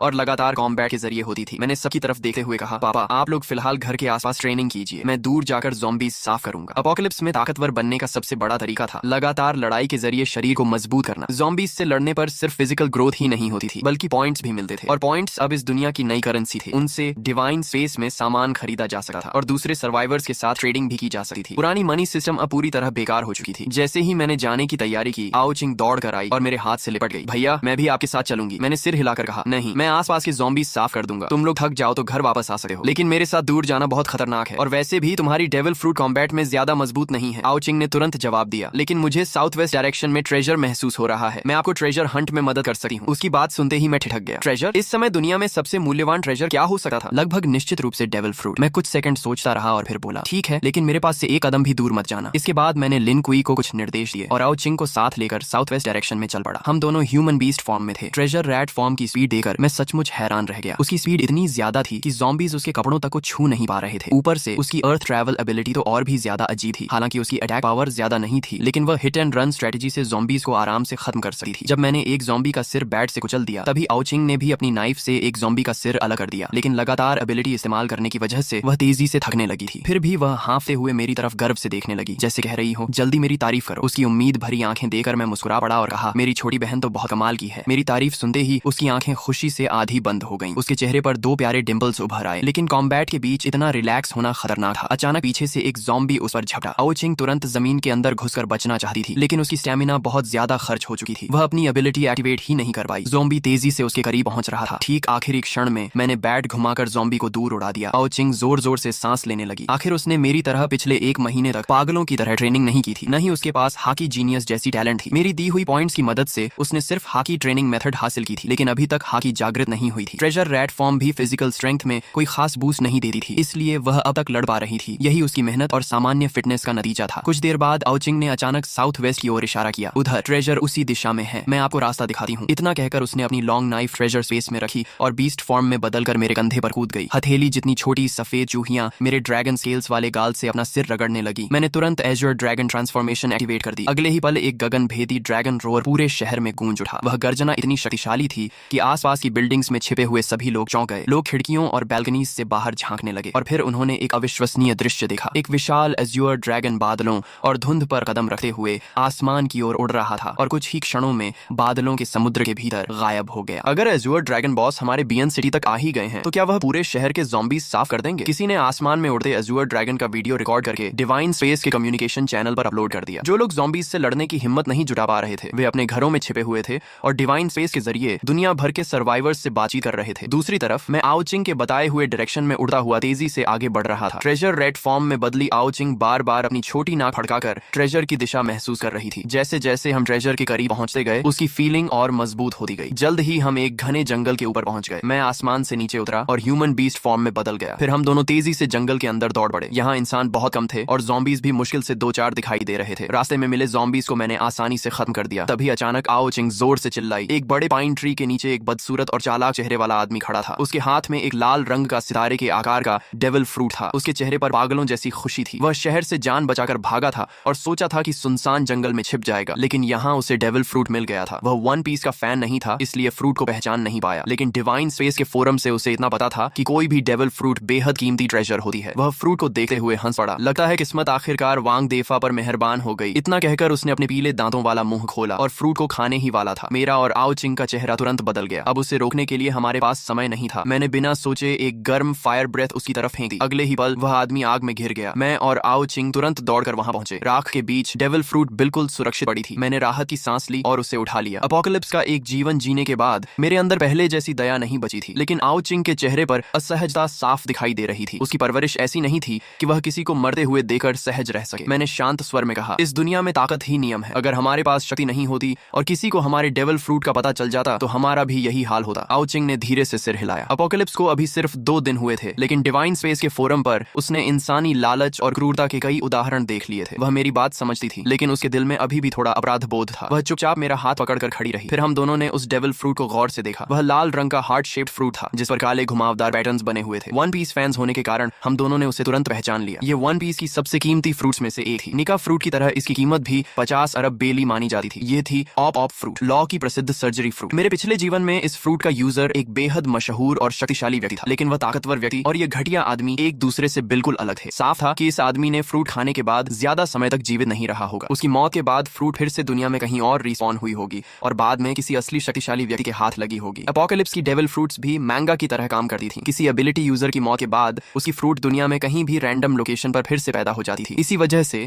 बाद में कई ताकतवर लोग कमजोर एबिलिटी यूजर्स का शिकार करने लगे थे, ताकि उनकी फ्रूट्स दोबारा स्पॉन होकर उन्हें मिल जाएं। लेकिन सफलता की संभावना बेहद कम थी, क्योंकि कोई भी रीस्पॉन लोकेशन प्रेडिक्ट नहीं कर सकता था। आओ चिंग ने फ्रूट को देते हुए कहा, भैया ये फ्रूट पापा को देनी चाहिए, उन्हें इसकी एबिलिटी बहुत पसंद आएगी। सचमुच एक सर्जन के लिए सर्जरी फ्रूट से बेहतर डेविल फ्रूट शायद ही कोई हो सकती थी। ट्रेजर मिल चुका था, इसलिए मैं फिर से एज्योर ड्रैगन बन गया। आओ चिंग मेरी पीठ पर बैठ गई और हम तेजी से घर लौटने लगे। घर पहुंचने तक माता पिता थकर आराम करने वापस आ चुके थे। ल्यू मेंगचियन उनकी सेवा में लगी हुई थी और दोनों की खूब देखभाल कर रही थी। वहीं लिन कुई अभी भी नीचे ज़ॉम्बीज से लड़ रहा था। वह समझता था कि सिर्फ मेरा फॉलोअर बन जाना काफी नहीं है। अगर भविष्य में सम्मान और जगह चाहिए तो उसे अपनी ताकत खुद बढ़ानी होगी। बिल्डिंग के नीचे अब काफी लोग ज़ॉम्बीज मारने की कोशिश कर रहे थे। डिवाइन स्पेस की रिवॉर्ड्स इतनी आकर्षक थीं कि हर कोई पॉइंट्स कमाना चाहता था, लेकिन सबसे सस्ती हाकी ट्रेनिंग मेथड खरीदने के लिए भी दर्जनों पॉइंट्स चाहिए थे, यानी उन्हें कई ज़ॉम्बीज मारनी पड़ती। लोग kitchen knives, shovels, wooden sticks और घर में मिलने वाले हर हथियार से ज़ॉम्बीज से लड़ रहे थे, लेकिन ज़ॉम्बीज की स्ट्रेंथ, स्पीड और डिफेंस उनसे कहीं ज्यादा थी। बार बार लोग घायल हो रहे थे या इन्फेक्शन का शिकार होकर खुद ज़ॉम्बी बन जा रहे थे। लिन कुई ने मुझे लौटते ही सारी सिचुएशन की रिपोर्ट दी। मैंने संतुष्ट होकर कहा, अच्छा काम किया, थक गए हो तो आराम कर लो। मुझे उसका मेहनती रवैया पसंद आया। अपोकलिप्स में जिंदा रहने के लिए यही जिद और मेहनत जरूरी थी। पॉइंट्स की मदद से हाकी ट्रेनिंग मेथड मिलने के बाद भी उसकी हाकी अभी जागृत नहीं हुई थी, लेकिन वह महसूस कर सकता था कि हर लड़ाई के साथ उसका शरीर थोड़ा और मजबूत हो रहा है। कॉम्बैट कोच होने के कारण उसका शरीर पहले ही लगभग पीक कंडीशन पर था। लंबे समय बाद उसे फिर से ताकत बढ़ने का एहसास हो रहा था, इसलिए वह इस अवसर को बहुत महत्व दे रहा था। उसने सिर हिलाकर कहा, नहीं बॉस, मैं लड़ाई जारी रखूंगा। मैंने सिर्फ इतना कहा, ठीक है, लेकिन अपनी लिमिट मत भूलना। इसके बाद मैं आओ चिंग को लेकर ऊपर चला गया। घर में घुसते ही देखा कि ल्यू मेंगचियन मां ल्यू यून के पैरों की मालिश कर रही थी। दिन भर की लड़ाई के बाद उनके शरीर में दर्द होना स्वाभाविक था। जैसे ही उसने मुझे देखा, वह तुरंत खड़ी हो गई और आदर से बोली, मास्टर। मुझे फिर से लगा कि यह लड़की सचमुच समझदार है। लिन कुई और ल्यू मेंगचियन दोनों में भविष्य की संभावना थी। तभी आओ चिंग दौड़कर पिता के पास पहुंची और गर्व से अपनी छाती से ऑप फ्रूट निकालकर उनके सामने रखी। पापा, ये सर्जरी फ्रूट है, आप डॉक्टर हैं, आपको जरूर पसंद आएगी। फ्रूट देखते ही ल्यू मेंगचियन का दिल एक पल के लिए कांप उठा, लेकिन उसने तुरंत खुद को संभाल लिया और चुपचाप माँ की सेवा करती रही। वहीं आओ हाय ज्यादा उत्साहित नहीं दिखे। उन्होंने कभी वन पीस नहीं देखा था। फ्रूट को हाथ में लेकर बोले, तो इसे खाने के बाद मैं सर्जरी कर पाऊंगा? आओ चिंग ने जल्दी जल्दी समझाना शुरू किया, आप एक खास स्पेस बना सकते हैं जिसके अंदर आप किसी भी चीज को काट सकते हैं। लेकिन पिता को पूरी तरह समझ नहीं आया। तब उसने उन्हें डिवाइन स्पेस में ऑप फ्रूट के वीडियोस दिखाए। एक एक एबिलिटी देखने के बाद एओ हाई की आंखें फैल गईं। डेविल फ्रूट की शक्ति सचमुच अद्भुत थी। फिर भी उन्होंने कहा, मैं बूढ़ा हो गया हूँ, ये फ्रूट तुम दोनों भाई बहन रख लो। मैंने तुरंत जवाब दिया, अगर आप और माँ मजबूत होंगे तो मुझे आपकी चिंता नहीं रहेगी। मैं अपने काम पर ध्यान दे सकूंगा। मेरी बात सुनकर आखिरकार वह मान गए। माता पिता कभी अपने बच्चों पर बोझ नहीं बनना चाहते। उन्होंने फ्रूट का एक बड़ा बाइट लिया। अगले ही पल उनका चेहरा सिकुड़ गया। आओ चिंग तुरंत चिल्लाई, मत चबाइए, डेविल फ्रूट्स बहुत गंदी होती हैं, बस निगल जाइए। आओ हाई ने जल्दी से फ्रूट निगल लिया और अपनी नई शक्ति महसूस करने लगे। कुछ ही सेकंड बाद उन्होंने हाथ उठाया और एक पारदर्शी रूम बना दिया। फिर सामने रखे मॉब को देखा और विचार किया। अगले ही पल उनकी पोजीशन मॉब के साथ बदल गई। मैं और आओ चिंग खुशी से उछल पड़े। फिर उन्होंने ज़ॉम्बी मारने वाली मिलिट्री नाइफ उठाई और सामने की टेबल पर वार किया। टेबल ऐसे 2 टुकड़ों में बंट गई जैसे कागज हो। आओ चिंग उत्साह में बोली, पापा मुझे भी काट कर देखिए। आओ हाई पूरी तरह अवाक रह गए। तुम्हें काटूं? चाहे उन्हें फ्रूट की शक्ति समझ आ चुकी थी, लेकिन अपनी बेटी को काटने का विचार फिर भी अजीब था। अभी मेरा कंट्रोल पूरा नहीं है, कहीं सच में चोट लग गई तो। लेकिन आओ चिंग जिद पर अड़ी रही। आखिर मैंने बात बदल दी। हमें और डेविल फ्रूट्स ढूंढनी चाहिए। अगर ज्यादा फ्रूट्स मिल गई तो हम पूरे बियन सिटी पर राज कर सकते हैं। आओ चिंग की बात ने मुझे भी सोचने पर मजबूर कर दिया। उसकी ट्रेजर डिटेक्शन एबिलिटी सिर्फ एक शहर में इस्तेमाल करने के लिए बहुत कीमती थी। अभी दुनिया में अनगिनत डेविल फ्रूट्स बिना मालिक के पड़ी थी या किसी मरे हुए एबिलिटी यूजर के बाद फिर से स्पॉन हुई थी। अगर हम इस मौके का फायदा उठाएं तो परिवार को और मजबूत बना सकते हैं और साथ ही भविष्य के लिए बेहद कीमती रिसोर्सेज भी इकट्ठा कर सकते हैं। जब दुनिया अपोकलिप्स के साथ अडेप्ट हो जाएगी तब बड़ी बड़ी फैक्शंस उभरेंगी। उस समय ये डेविल फ्रूट्स ट्रेडिंग, अलायंसेस और पावरफुल फॉलोअर्स जुटाने के लिए अनमोल साबित होंगी, लेकिन मुझे अभी भी परिवार की सुरक्षा की चिंता थी। तभी एओ हाई ने कहा, चिंता मत करो, अब मेरे पास भी डेविल फ्रूट है। यहाँ लियू मिंकियान और लिन कुई भी हैं, हम संभाल लेंगे। माँ ने भी मुस्कुराकर हामी भरी। लियू मिंकियान तुरंत बोली, मास्टर आप निश्चिंत रहें, हम अंकल आंटी का पूरा ध्यान रखेंगे। उनकी बात सुनकर मुझे सचमुच खुशी हुई। मैंने तुरंत लिन कुई और लियू मिंकियान दोनों को 400 पॉइंट्स ट्रांसफर कर दिए ताकि वे तेजी से मजबूत हो सके। इसके बाद मैंने डिवाइन स्पेस में 10 पॉइंट्स खर्च करके एक प्राइवेट ग्रुप बनाया और उसमें परिवार के सभी लोगों को जोड़ दिया। अब मैं कहीं भी रहूं उनसे तुरंत संपर्क कर सकता था। सारी तैयारी पूरी होने के बाद मैं और आओचिंग घर से निकले, ट्रक में बैठे और शहर के बाहर की ओर चल पड़े। मैंने पूछा, अब कहाँ? आओचिंग मुस्कुराई, डायरेक्शन मुझ पर छोड़ दो, मैं ट्रेजर रैट हूँ। ट्रेजर न भी मिले मेरी इंस्टिंक्ट बेकार नहीं जाती। पश्चिम वाले प्रोविंशियल कैपिटल चलते हैं, वहाँ पॉपुलेशन ज्यादा है, सिटी बड़ी है और डेविल फ्रूट्स मिलने की संभावना भी सबसे ज्यादा है। प्रोविंस कैपिटल की ओर बढ़ने का फैसला करने के बाद मैंने आओचिंग की इंस्टिंक्ट पर भरोसा किया और ट्रक को पश्चिम दिशा में मोड़ दिया। रास्ते में हम समय समय पर गाड़ी रोकते, ज़ॉम्बीज से लड़ते, स्टैमिना खत्म होने पर वापस ट्रक में आकर आराम करते और फिर आगे बढ़ जाते। इस तरह लड़ाई और यात्रा साथ साथ चल रही थी, लेकिन धीरे धीरे मुझे महसूस हुआ कि यह बड़ा ट्रक ज्यादा प्रैक्टिकल नहीं था। एओ हाउ को भी लगने लगा कि हमें किसी मजबूत ऑफ रोड व्हीकल की जरूरत है। प्रोविंस कैपिटल में प्रवेश करते ही हमें फर्क साफ दिखाई देने लगा। यहाँ ज़ॉम्बीज की संख्या बियन सिटी से कई गुना ज्यादा थी। जगह जगह मिलिट्री फोर्सेस तैनात थीं और संगठित तरीके से ज़ॉम्बीज का सफाया कर रही थीं। गोलियों और तोपों की आवाज लगातार गूंज रही थी। बड़ी संख्या में ज़ॉम्बीज को गिराया जा रहा था, लेकिन समस्या यह थी कि जब तक उनके दिमाग का कोर पूरी तरह नष्ट न हो वे फिर भी हिलते डुलते रहते थे। इसी दौरान हमारी बड़ी ट्रक को मिलिट्री चेक पॉइंट पर रोक लिया गया। एक सैनिक आगे बढ़ा और बोला, आगे मिलिट्री ऑपरेशन चल रहा है, उस दिशा में जाना मना है। उधर रेफ्यूजी शेल्टर बनाया गया है, हमारे सैनिक वहाँ तैनात हैं। वहाँ फूड और वाटर भी नियमित रूप से दिया जा रहा है, आप लोग वहीं चले जाइए। मैंने विनम्रता से धन्यवाद कहा। मैं जानता था कि देश इस डिजास्टर को रोकने की पूरी कोशिश कर रहा है, लेकिन मैं यह भी जानता था कि यह एपोकलिप्स सिर्फ इंसानी सिविलाइजेशन की ताकत से नहीं रुकने वाला। इसलिए मैंने शेल्टर की तरफ जाने के बजाय ट्रक घुमाई और दूसरा रास्ता पकड़ लिया। फिलहाल हमारे पास दुनिया को बचाने की ताकत नहीं थी। हम वापस एक पुराने क्रॉस रोड तक पहुंचे और फिर उत्तर दिशा में लगभग 7-8 किलोमीटर चलने के बाद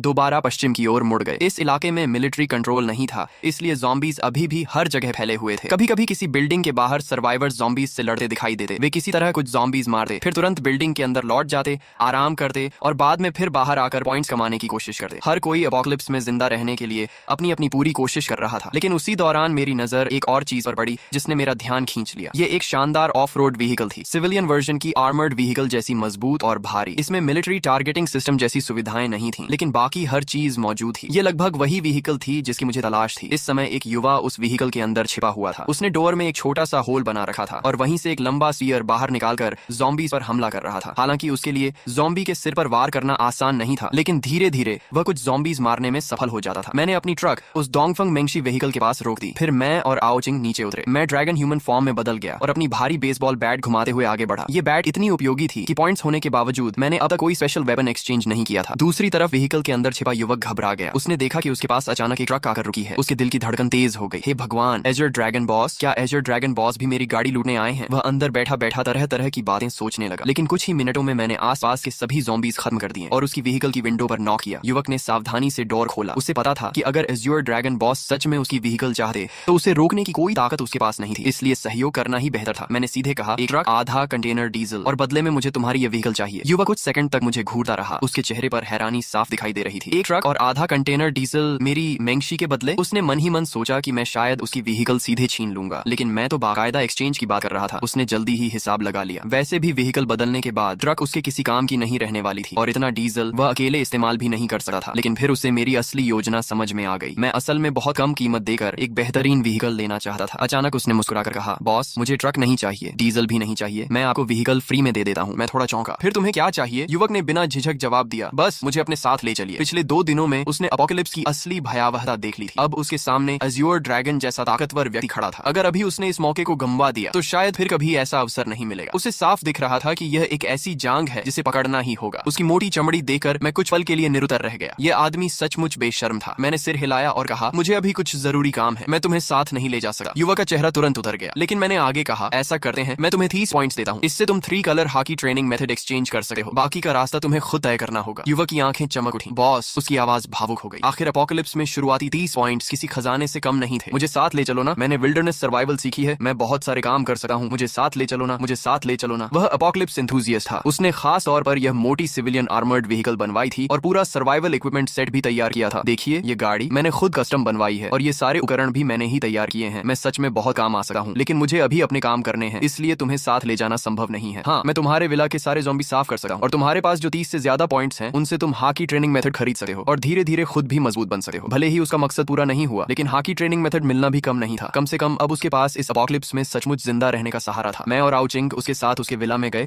और उसके जॉम्बी बन चुके परिवार वालों और पालतू कुत्ते को खत्म कर दिया। अच्छी तरह ट्रेनिंग करना, एक दिन तुम भी अपोकलिप्स पावर हाउस बन सकते हो। बॉस, मेरा नाम लिन तियान है, क्या आप अपना नाम बता सकते हैं? अगर मैं आपको ढूंढना चाहूँ तो कहाँ आऊँ? उसकी जिद देखकर मैंने सोचा बताने में कोई नुकसान नहीं। अगर इस आदमी में सचमुच टैलेंट हुआ तो भविष्य में इसे अपने साथ लिया जा सकता है। मेरा नाम आओ हाव है, मेरा घर बयान शहर में है। अगर तुम पैदल चलकर बयान शहर पहुंच गए तो मैं तुम्हें अपने साथ रखने पर विचार करूंगा। आओ हाव, सिर्फ पैदल बयान शहर पहुंचना है ना? मैं जरूर पहुंचूंगा। असल में सिर्फ जॉम्बी मारने से कोई फायदा नहीं होता, चाहे उनका सिर काट दो, लेकिन मरे हुए जॉम्बी बाद में दूसरे जॉम्बी खा जाते हैं और उनसे एवोल्यूशन शुरू हो जाती है। अगर जॉम्बियों को पूरी तरह खत्म करना है तो उनकी लाशों को आग लगाकर पूरी तरह जला देना होगा। लेकिन जब जॉम्बी की लाशें जलती हैं तो उनके शरीर में जमा वायरस हवा में फैल जाता है, जिससे हवा में वायरस की मात्रा और बढ़ जाती है और कमजोर लोगों के संक्रमित होने की संभावना भी बढ़ जाती है। इतना ही नहीं, ऊंचे तापमान पर वायरस और भी ज्यादा ताकतवर हो जाता है। ये सचमुच एक दुविधा है। इसका एकमात्र समाधान हाकी कल्टीवेशन है। हाकी असल में शरीर को चरम सीमा तक मजबूत करने की प्रक्रिया है। जब शरीर पर्याप्त मजबूत हो जाए तब इंसान जॉम्बी, वायरस और जॉम्बियों दोनों से नहीं डरता। बाकी सारे तरीके सिर्फ अस्थायी समाधान है। काश तुम्हारा ट्रेजर स्पेस थोड़ा और बड़ा होता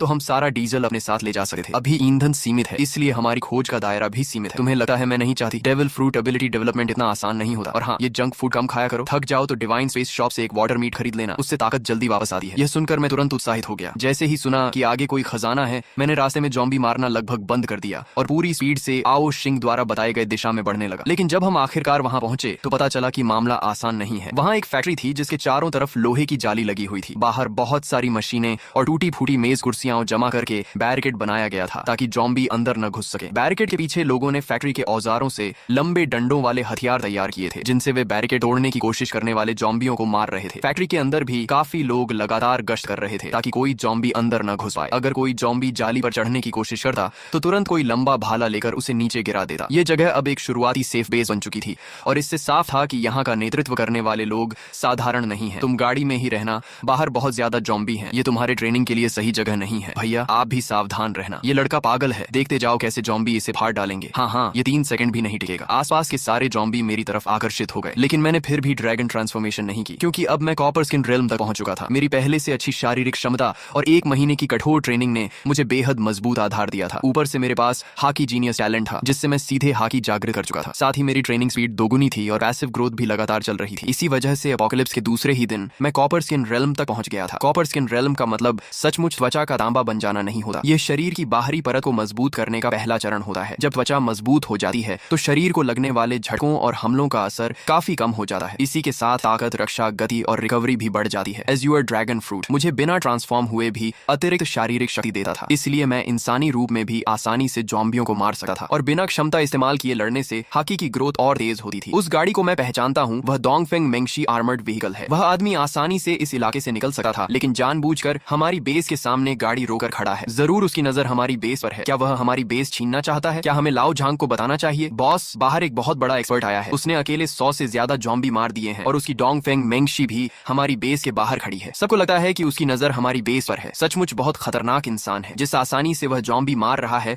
उसे देखकर बहुत दबाव महसूस हो रहा है। अगर उसका इरादा खराब हुआ तो क्या हम उससे लड़ भी पाएंगे? पूरे 1 घंटे बाद फैक्ट्री के उत्तरी गेट के बाहर के सारे जॉम्बी खत्म हो गए। मैंने अपने दर्द करते हाथ को झटका और सीधे फैक्ट्री के गेट तक पहुंच गया। मुझे अंदर जाकर एक चीज लेनी है। क्या लेने आए हो? जाहिर है मैं ये नहीं बता सकता था कि मैं डेविल फ्रूट लेने आया हूँ। ऐसा लग रहा था कि वह डेविल फ्रूट किसी बहुत छिपी हुई जगह पर है, वरना यहाँ के लोग उसे कब का खोज कर खा चुके होते। जैसे ही मैंने यह कहा, सामने खड़े लोग, दरवाजा खोलो। कब्जा किए हुए सैनिकों की कोई कहावत होती है ना, कुछ तो था, नकली चाल से दुश्मन को बहलाना। मैं भले ही एक साधारण मजदूर हूँ, लेकिन फौजी किताबें पढ़ता रहता हूँ। तुम हमें बेवकूफ नहीं बना सके। हमारे पास खुद खाने को कम है, तुम कहीं और जाओ। हाँ, हमें बेवकूफ मत बनाओ। अगर मैं जबरदस्ती अंदर जाना चाहूँ तो मैं कोई अच्छा इंसान नहीं हूँ, लेकिन आम तौर पर बिना वजह लोगों पर हमला भी नहीं करता। उम्मीद है तुम लोग समझदारी दिखाओगे। धत्त तेरे की, हम इतने लोग हैं, हम तुमसे क्यों डरे? हिम्मत है तो अंदर आकर दिखा, देखते हैं कौन किससे डरता है। मैं भी देखना चाहता हूँ कि तुम क्या कर लोगे। तभी एक अदृश्य दबाव चारों ओर फैल गया। मजदूरों को ऐसा लगा जैसे किसी राजा की भयंकर किंग ऑरा उनके सामने उतर आई हो। उनके दिलों में डर भर गया। कुछ लोग तो वहीं घुटनों के बल गिर पड़े। सबसे डरपोक लोग तो सीधे बेहोश हो गए। केवल लाओ झांग और कुछ लोग, जिन्होंने हाकी ट्रेनिंग शुरू कर दी थी, मेरी तरफ देख पा रहे थे। यह तो निश्चित रूप से कॉन्करर्स हाकी है। बॉस, इसे अंदर आने दीजिए। इसके सामने झुकना शर्म की बात नहीं है। हाँ, ताकतवर ही राजा होता है, इसमें शर्म कैसी? मैंने कॉन्करर्स हाकी छोड़ने के बाद बातचीत जारी रखने का इरादा छोड़ दिया था। समय बर्बाद करने का कोई मतलब नहीं था। मेरी बेसबॉल बैट पर काली चमक लिपट गई। मैंने पूरी ताकत से वार किया और मजदूरों द्वारा बड़ी मेहनत से बनाई गई बाधा एक ही झटके में टूट गई। लाओ झांग ने अपना हथियार कसकर पकड़ा, लेकिन आखिरकार हमला करने की हिम्मत नहीं नहीं जुटा पाया। शायद वह सोच रहा था कि जॉम्बी का सिर ज्यादा मजबूत है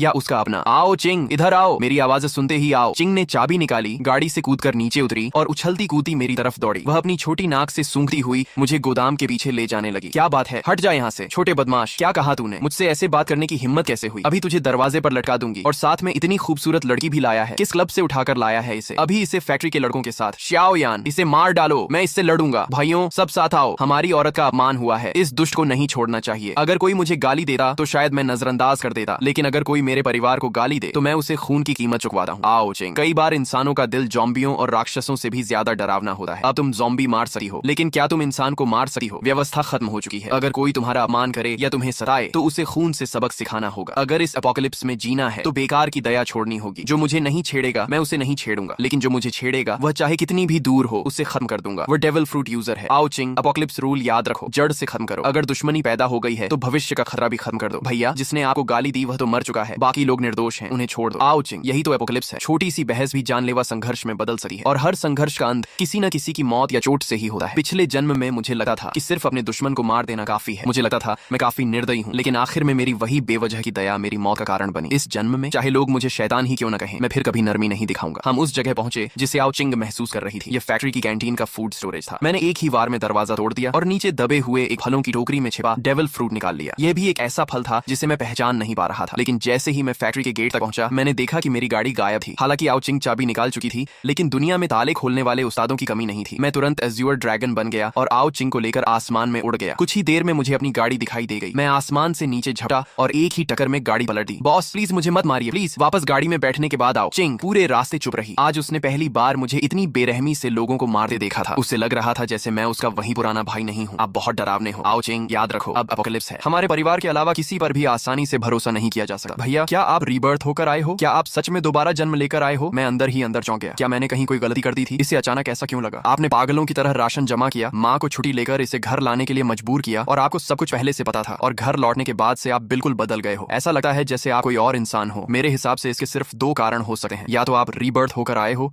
या फिर किसी और आत्मा ने आपका शरीर ले लिया है। आखिरी बात कहते समय उसकी आवाज कांपने लगी। वह मेरी तरफ देखने से भी डर रही थी। उसे डर था कि उसका भाई अब वही इंसान नहीं रहा। अरे ओ पगली, मुझे पता था मैं तुम्हें कभी नहीं छोड़ूंगा। भैया, पिछले जन्म में आपकी मौत कैसे हुई थी? क्या मैं वहां भी इतनी ताकतवर थी? और मम्मी पापा कैसे थे? तुम सब मर गए थे। जिसने भी तुम्हें नुकसान पहुंचाया था मैं उसे टुकड़े टुकड़े कर देना चाहता था। फैक्ट्री छोड़ने के बाद हम पश्चिम की ओर बढ़ते रहे। रास्ते में जहां भी जॉम्बियों के झुंड मिलते हम उतरकर उनसे लड़ते। हाकी को मजबूत करने के लिए मैंने एज्योर ड्रैगन पावर का इस्तेमाल लगभग बंद कर दिया था। आओ चिंग अभी तक हाकी अवेकनिंग नहीं कर पाई थी, इसलिए उसकी ताकत कम थी, लेकिन ट्रेजर माउस फॉर्म की स्पीड के सहारे वह भी आराम से जॉम्बियों से लड़ लेती थी। इस तरह हम लगातार 3 दिन पश्चिम की ओर बढ़ते रहे। 3 दिनों में हमें एक भी नया डेविल फ्रूट नहीं मिला। इससे आओ चिंग का उत्साह थोड़ा कम हो गया। उसे तो लगने लगा कि शायद उसकी क्षमता में ही कोई समस्या है, लेकिन मैंने उसे बताया कि यही सामान्य बात है। पिछले जन्म में जब मैं दूसरे चरण तक जिंदा था तब एक बड़ी शक्ति द्वारा किए गए आंकड़ों के अनुसार दुनिया में कुल मिलाकर सिर्फ 10,000 से थोड़ा अधिक अलग अलग एबिलिटी यूजर्स पाए गए थे। भैया, हमें उस दिशा में जाना चाहिए। आओ। चिंग ने सड़क किनारे निकलने वाले एक छोटे रास्ते की ओर इशारा किया। मैंने नक्शा देखा और हैरान रह गया। वह रास्ता सीधे पहाड़ों के अंदर जाता था। पिछले जन्म में भी कई लोग पहाड़ों में छिप गए थे। वे इंसानों की भीड़ से तो बच गए, लेकिन मजबूत बनने का मौका खो बैठे और अंत में जंगलों में मारे गए। मुझे लगा है वहाँ कुछ अच्छा मिलेगा। आओ चिंग खुद भी पूरी तरह आश्वस्त नहीं थी, क्योंकि इंट्यूशन जैसी चीज पर भरोसा करना मुश्किल था, लेकिन मुझे उस पर भरोसा था। इसीलिए मैंने गाड़ी सीधे पहाड़ों की ओर मोड़ दी। रास्ते में कोई जंबी नहीं था, इसीलिए गाड़ी पूरी रफ्तार से दौड़ने लगी। आओ चिंग आगे पैर हिलाते हुए बैठी थी, स्नैक्स खा रही थी और डिवाइन स्पेस फोरम में वीडियो पोस्ट देख रही थी। भैया, अभी मैंने एक पोस्ट देखी। कोई आदमी रो रहा था कि उसे डेविल फ्रूट नहीं मिला। अरे अरे, ये चेहरा क्यों बना रहे हो? पता है वह आदमी कौन है? वह खुद वेइतियान था। शायद बेचारा लेखक गुस्से से फट ही गया होगा। मुझे याद आया कि पिछले जन्म में भी उसका कोई खास नाम नहीं बना था। भले ही दुनिया उसी की बनाई कहानी जैसी हो गई थी, लेकिन अब उसका मूल लेखक से कोई खास संबंध नहीं बचा था। धीरे धीरे शाम होने लगी। मैंने तय किया कि आज रात सड़क किनारे ही रुकेंगे। जैसे ही हमने एक पहाड़ी मोड़ पार किया, सामने दूर रोशनी दिखाई दी। रोशनी का मतलब था कि वहाँ इंसान मौजूद हैं, लेकिन एपोकलिप्स में सबसे कम भरोसेमंद चीज इंसान ही होते हैं। मैं निर्दयी जरूर था, लेकिन बेगुनाह लोगों को यूं ही नुकसान पहुंचाने वाला नहीं था। फिर भी इंसानों का दिल पढ़ना मुश्किल होता है। किसी अजनबी के यहाँ रुकना बहुत खतरनाक था, इसलिए मैंने सड़क किनारे ही गाड़ी रोक दी। वहाँ की रोशनी का थोड़ा फायदा लेते हुए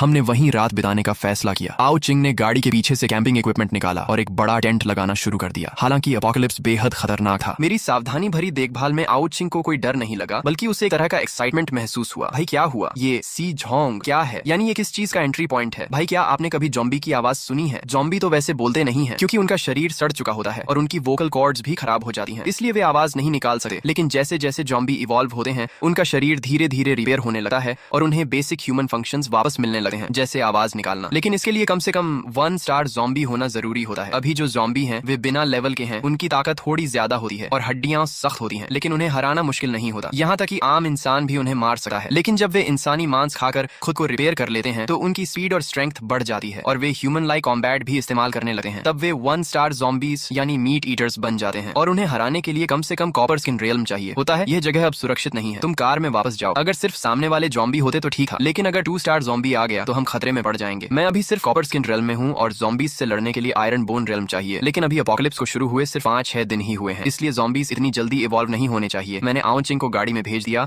और ह्यूमन ड्रैगन फॉर्म में स्टील की छड़ लेकर आवाज की दिशा में बढ़ गया। पास जाकर देखा तो एक पुराना टूटा हुआ मंदिर था जो पहाड़ी इलाके में था और बहुत जर्जर हालत में था। पक्का ये दुनियावी बिजनेस की पैकेजिंग वाला टाओइस्ट टेंपल नहीं है, यहाँ सच में असली टाओइस्ट प्रीस्ट होंगे। मेरे चेहरे पर काली लकीरें पड़ गईं। इतना बड़ा गंजा सिर और मेंटल क्वालिटी इतनी कमजोर। मैं पैर उठाकर टाओइस्ट टेंपल में घुसने ही वाला था कि तभी मुख्य हॉल की जर्जर दीवार जोरदार आवाज के साथ ढह गई। एक काली त्वचा वाला टाओइस्ट रोब पहने बूढ़ा आदमी पागलों की तरह एक इंसान के ऊपर झपटा हुआ था और उसे नोच नोच कर खा रहा था। जमीन पर कई विक्टिम्स की लाशें बिखरी पड़ी थीं। दृश्य बेहद भयानक था। बूढ़े टाओइस्ट प्रीस्ट ने आवाज सुनी और पीछे मुड़कर देखा। जिस पल उसकी नजर मेरी नजर से मिली, मेरे मन में तुरंत ख्याल आया कि गड़बड़ हो गई। ये फ्लैश ईटर नहीं बल्कि ज़ॉम्बी है। बूढ़ा टाओइस्ट प्रीस्ट खाते समय भी अपने शरीर को बिल्कुल सीधा रखे हुए था। उसके सूखे हाथों पर नुकीले क्लॉज उगे हुए थे और उसके मुंह में 4 नुकीले दांत थे। ये साफ तौर पर ज़ॉम्बी की पहचान थी। ज़ॉम्बी फ्लैश ईटर होते हैं। आगे इवॉल्व होने के दौरान वे अपने शरीर को मजबूत करने के लिए बड़ी मात्रा में ज़ॉम्बी वायरस का उपयोग करते हैं, लेकिन इससे वायरस शरीर के अंदर जमा हो जाता है और पूरी तरह डाइजेस्ट होने से पहले की अवस्था में रह जाता है। जमा हुआ वायरस ज़ॉम्बी के शरीर को कठोर बना देता है, लेकिन साथ ही उसे कॉपर स्किन और आयरन बोन्स जैसा मजबूत शरीर भी दे देता है, जिससे उसे मारना बेहद मुश्किल हो जाता है। अच्छी बात यह है कि उसकी फेटल वीकनेस अब भी उसका सिर ही है। जब तक उसका सिर काट दिया जाए या पूरी तरह कुचल दिया जाए वह मर जाएगा। इतने सुनसान इलाके में भला उसे इवॉल्व होने के लिए इतना वायरस कहां से मिला होगा। तभी वह ज़ॉम्बी टोइस्ट प्रीस्ट अपने हाथ में पकड़ी आधी खाई हुई लाश को फेंककर एक छलांग में मेरी तरफ झपटा। ज़ॉम्बी का शरीर भले ही कठोर था, लेकिन इस छलांग के बाद वह पल भर में मेरे सामने पहुंच गया। मैंने जल्दी से बेसबॉल बैट उठाकर बचाव किया। ज़ॉम्बी ने एक ही बार में काट लिया और बेसबॉल बैट पर 4 गहरे दांतों के निशान बन गए। मैंने उसके चेहरे की ओर जोर से एक गर्म सांस छोड़ी, लेकिन उससे केवल उसके बाल और कपड़े जल पाए। उसकी त्वचा और मांस थोड़ा काला जरूर पड़ गया, लेकिन उसे कोई खास नुकसान नहीं हुआ। ज़ॉम्बी टाओइस्ट प्रीस्ट गुस्से में दहाड़ा और अपने नुकीले क्लॉज लहराते हुए फिर से मेरी ओर झपटा। थंडर बागवा। भले ही मैं कॉन्करर हकी कोटिंग इस्तेमाल नहीं कर सकता था, लेकिन बिजली से लिपटी हुई बेसबॉल बैट में सचमुच थंडर बागवा जैसी कुछ ताकत आ गई थी और फिर एक जोरदार धमाके के साथ और फिर हल्की दरार पड़ने की आवाज आई। यह खास तौर पर मोटी और भारी बनवाई गई बेसबॉल बैट सीधे बीच से टूट गई और इसकी उपलब्धि सिर्फ इतनी थी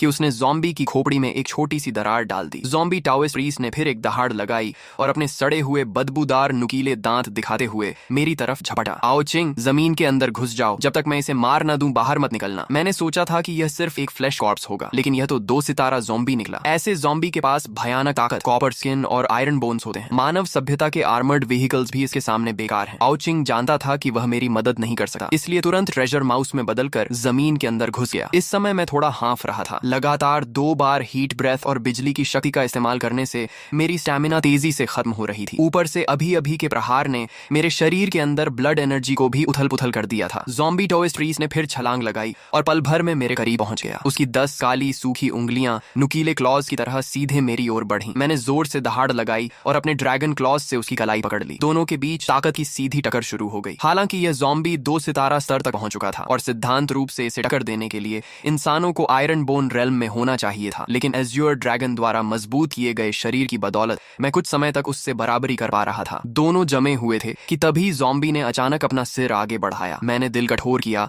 और अपना सिर नीचे झुकाकर अपने सिर पर मौजूद ड्रैगन हॉर्न से उसके माथे पर वार कर दिया। ड्रैगन हॉर्न बेहद नुकीला था और सीधे उसकी आंख के गड्ढे में घुस गया। ज़ॉम्बी दर्द से दहाड़ उठा। उसका सिर बुरी तरह घायल हो गया। अगर कोई सामान्य जीव होता तो इसी वार से मर जाता, लेकिन ज़ॉम्बी अलग था। उसकी खोपड़ी बेहद मजबूत थी। उसने अपना सिर ड्रैगन हॉर्न से खींचकर बाहर निकाला और फिर एक और दहाड़ लगाई। तभी उसकी दोनों भुजाएं हल्की सी मुड़ गईं। मेरी आंख फड़क उठी। ज़ॉम्बी के शरीर के कठोर होने का कारण उसके अंदर जमा ज़ॉम्बी वायरस था। जब वह इन वायरस को पूरी तरह अब्सॉर्ब और फ्यूज कर लेता है तो उसके शरीर की फ्लेक्सिबिलिटी वापस आ जाती है। अभी उसकी भुजाओं का मुड़ना इस बात का संकेत था कि वह वायरस को तेजी से अब्सॉर्ब कर रहा है। अब और देर करना खतरनाक था। मैंने जोरदार दहाड़ लगाई और उसकी भुजाएं झटकर खुद को मुक्त किया। फिर एज़्योर ड्रैगन में बदलकर आसमान में उड़ गया। मेरी ड्रैगन टेल बिजली की तेजी से नीचे गिरी और ज़ॉम्बी को जोरदार झटका दिया। उसी समय एक थंडरबोल्ट भी उस पर गिरा, जिससे उसका शरीर और अधिक झुलस गया। चाहे उसके पास कॉपर स्किन और आयरन बोन्स थे, फिर भी उसके शरीर पर अनगिनत घाव बन गए। Wind and cloud surge. Azure dragon नीचे झपटा और अपने ड्रैगन क्लॉज से ज़ॉम्बी की दोनों भुजाएं पकड़कर उसे हवा में उठा लिया। तेज हवाओं से उसका संतुलन बिगड़ चुका था और वह ताकत नहीं लगा पा रहा था। मैं उसे सीधे आसमान में ले गया। मैंने दहाड़ लगाई और पूरी शक्ति से ड्रैगन क्लॉज दबाए उसे दो हिस्सों में फाड़ने की कोशिश की, लेकिन ज़ॉम्बी भी अंदर की ओर पूरी ताकत लगा रहा था। मैं उसे फाड़ नहीं पाया। मेरा रेल्म अभी भी बहुत कम था। एज्योर ड्रैगन बनने के बाद मैं उसे दबा तो सकता था, लेकिन मारना आसान नहीं था और सिर्फ कुछ ही पलों में मुझे थकान महसूस होने लगी। अगर मैं सिर्फ ड्रैगन फॉर्म में उड़ता रहता तो और देर तक टिक सकता था, लेकिन लड़ाई में मेरी शक्ति तेजी से खत्म हो रही थी। मैं फिर ऊपर उड़ा और ड्रैगन क्लॉज में जकड़े ज़ॉम्बी को पूरी ताकत से नीचे फेंक दिया। एक भयंकर धमाके के साथ उसका शरीर टाओइस्ट टेम्पल के मुख्य हॉल में जा टकराया। वह जोर से जमीन पर गिरा। उसका शरीर घावों से भर गया था, लेकिन फिर भी वह नहीं गिरा। मैं भी जमीन पर उतरा और वापस मानव रूप में आ गया, जोर जोर से सांस लेते हुए। यह पहली बार था जब मैंने एज्योर ड्रैगन फॉर्म में पूरी ताकत से लड़ाई की थी। यह सचमुच बेहद शक्तिशाली था, लेकिन मेरे वर्तमान स्तर के लिए अभी भी बहुत ज्यादा था। काइडो की ताकत इसलिए भयानक थी क्योंकि वह खुद ही एक ऐसा अस्तित्व था जो अकेले एक देश को मिटा सकता था। एज्योर ड्रैगन फ्रूट तो उसके लिए सिर्फ बोनस था, जबकि मैं पूरी तरह डेविल फ्रूट की शक्ति पर निर्भर था। इसलिए हमारी ताकत में जमीन आसमान का अंतर था। थोड़ी देर में मेरी स्टेमिना कुछ वापस आई और ज़ॉम्बी टाओइस्ट प्रीस्ट भी दोबारा खड़ा हो गया। मैंने फिर ह्यूमन बीस्ट फॉर्म धारण की और आर्मामेंट हाकी को ड्रैगन क्लॉज पर चढ़ाकर उससे लड़ाई जारी रखी। आर्मामेंट हाकी और ड्रैगन स्केल्स की दोहरी सुरक्षा ज़ॉम्बी वायरस को शरीर में घुसने से रोक सकती थी, लेकिन अगर लड़ाई ऐसे ही चलती रही तो अंत में मैं थकर मर जाऊंगा। मुझे एक हथियार चाहिए था। एक और टक्कर के बाद मैं तेजी से पीछे हटा, लेकिन अब डिवाइन स्पेस में जाकर हथियार खरीदने का समय नहीं था। आउचिंग के पास भी पर्याप्त पॉइंट्स नहीं थे। तभी मेरी नजर टूटी हुई मूर्ति के पास पड़े एक लोहे के डंडे पर पड़ी। मुझे अचानक याद आया कि यह लेइजू टेम्पल था। यह बांस की गांठों जैसा दिखने वाला लोहे का डंडा वास्तव में लेइजू की मूर्ति के हाथ में मौजूद स्टील व्हिप था। मैं तुरंत वहां दौड़ा और उसे उठा लिया। मूर्ति विशाल थी, इसलिए यह स्टील व्हिप भी सामान्य हथियारों से कहीं बड़ा और भारी था। आमतौर पर ऐसे व्हिप टाइप हथियार 80 सेंटीमीटर से ज्यादा लंबे नहीं होते, लेकिन यह लगभग 1.2 मीटर लंबा था। इसका शरीर भी ज्यादा मोटा और वजनदार था। मेरी मौजूदा ताकत के लिए यह बिल्कुल सही था। जैसे ही मैंने स्टील व्हिप उठाया,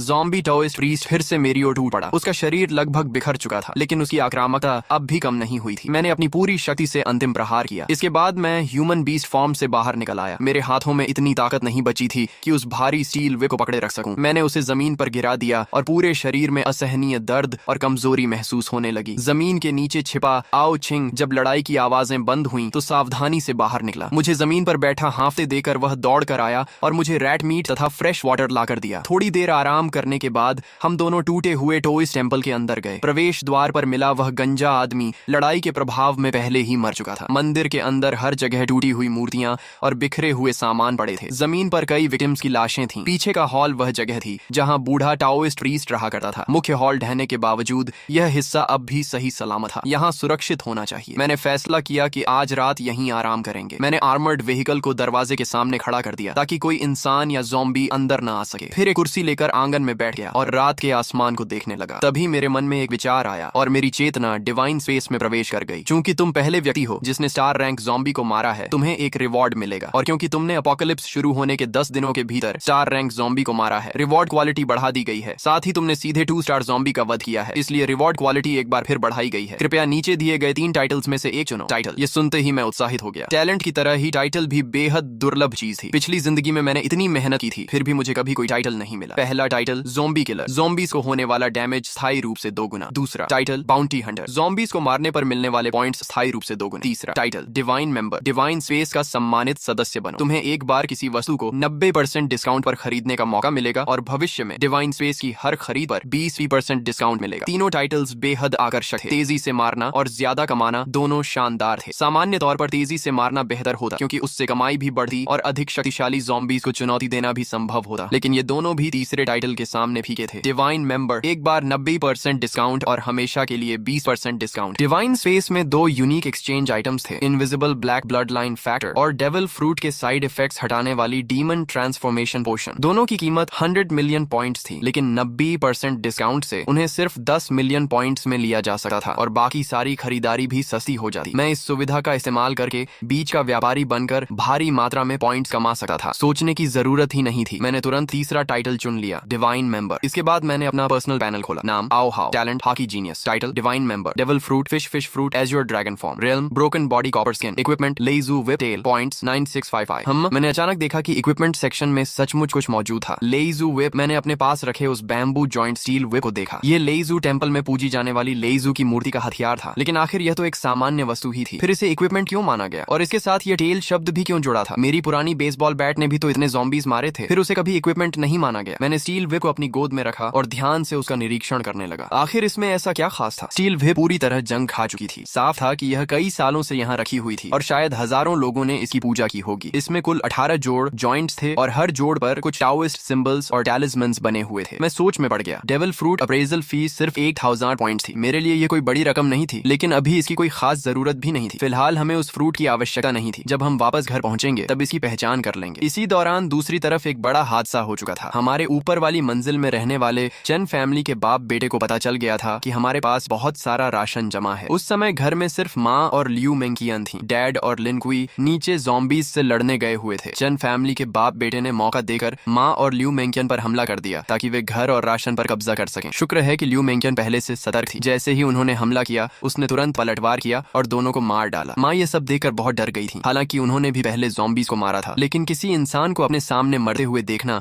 उनके लिए बिल्कुल अलग अनुभव था। जब लिन कुई वापस लौटा और उसे पूरी बात पता चली तो वह गुस्से से आग बबूला हो गया। उसने पहले ही वादा किया था कि वह बॉस की फैमिली को किसी भी कीमत पर नुकसान नहीं होने देगा। गुस्से में उसने सीधे चैन फैमिली का दरवाजा तोड़ दिया। लिन कुई की रूथलेसनेस देखकर मैं भी हैरान रह गया। उसने कहा कि वह लकड़ियां इकट्ठा करके सीढ़ियों को ब्लॉक कर देगा ताकि एक मजबूत डिफेंस सिस्टम बनाया जा सके। लिन कुई पहले एक साधारण आदमी था, लेकिन एपोकलिप्स के दौरान उसके पिता एक इन्फेक्टेड ज़ोंबी द्वारा मारे गए थे। किसी तरह अपनी जान बचाकर वह अपनी गाड़ी में भाग निकला और बियॉन्ड सिटी पहुंच गया। इसलिए अब उसे किसी रिश्तेदार या परिवार की चिंता नहीं थी। इस बीच लियू मेंकियन अपने परिवार के बारे में सोच रही थी। उसके माता पिता हमेशा कहते थे कि उसे अपने बड़े भाई की मदद करनी चाहिए। उसके भाई की शादी होने वाली थी और लड़की वालों की शर्त थी कि लड़के के पास अपना घर होना चाहिए। इसलिए लियू मेंकियन ने अभी अभी जो घर खरीदा था उसके माता पिता चाहते थे कि वह उस घर को अपने भाई के नाम ट्रांसफर कर दे। लेकिन जिस दिन प्रॉपर्टी ट्रांसफर करवानी चाहिए थी उसी दिन एपोकलिप्स शुरू हो गया। उसने उस अफरा तफरी का फायदा उठाकर किसी तरह वहां से भागकर अपनी जान बचाई। अब उसे बिल्कुल नहीं पता था कि उसके माता पिता और भाई किस हालत में हैं, और सच कहें तो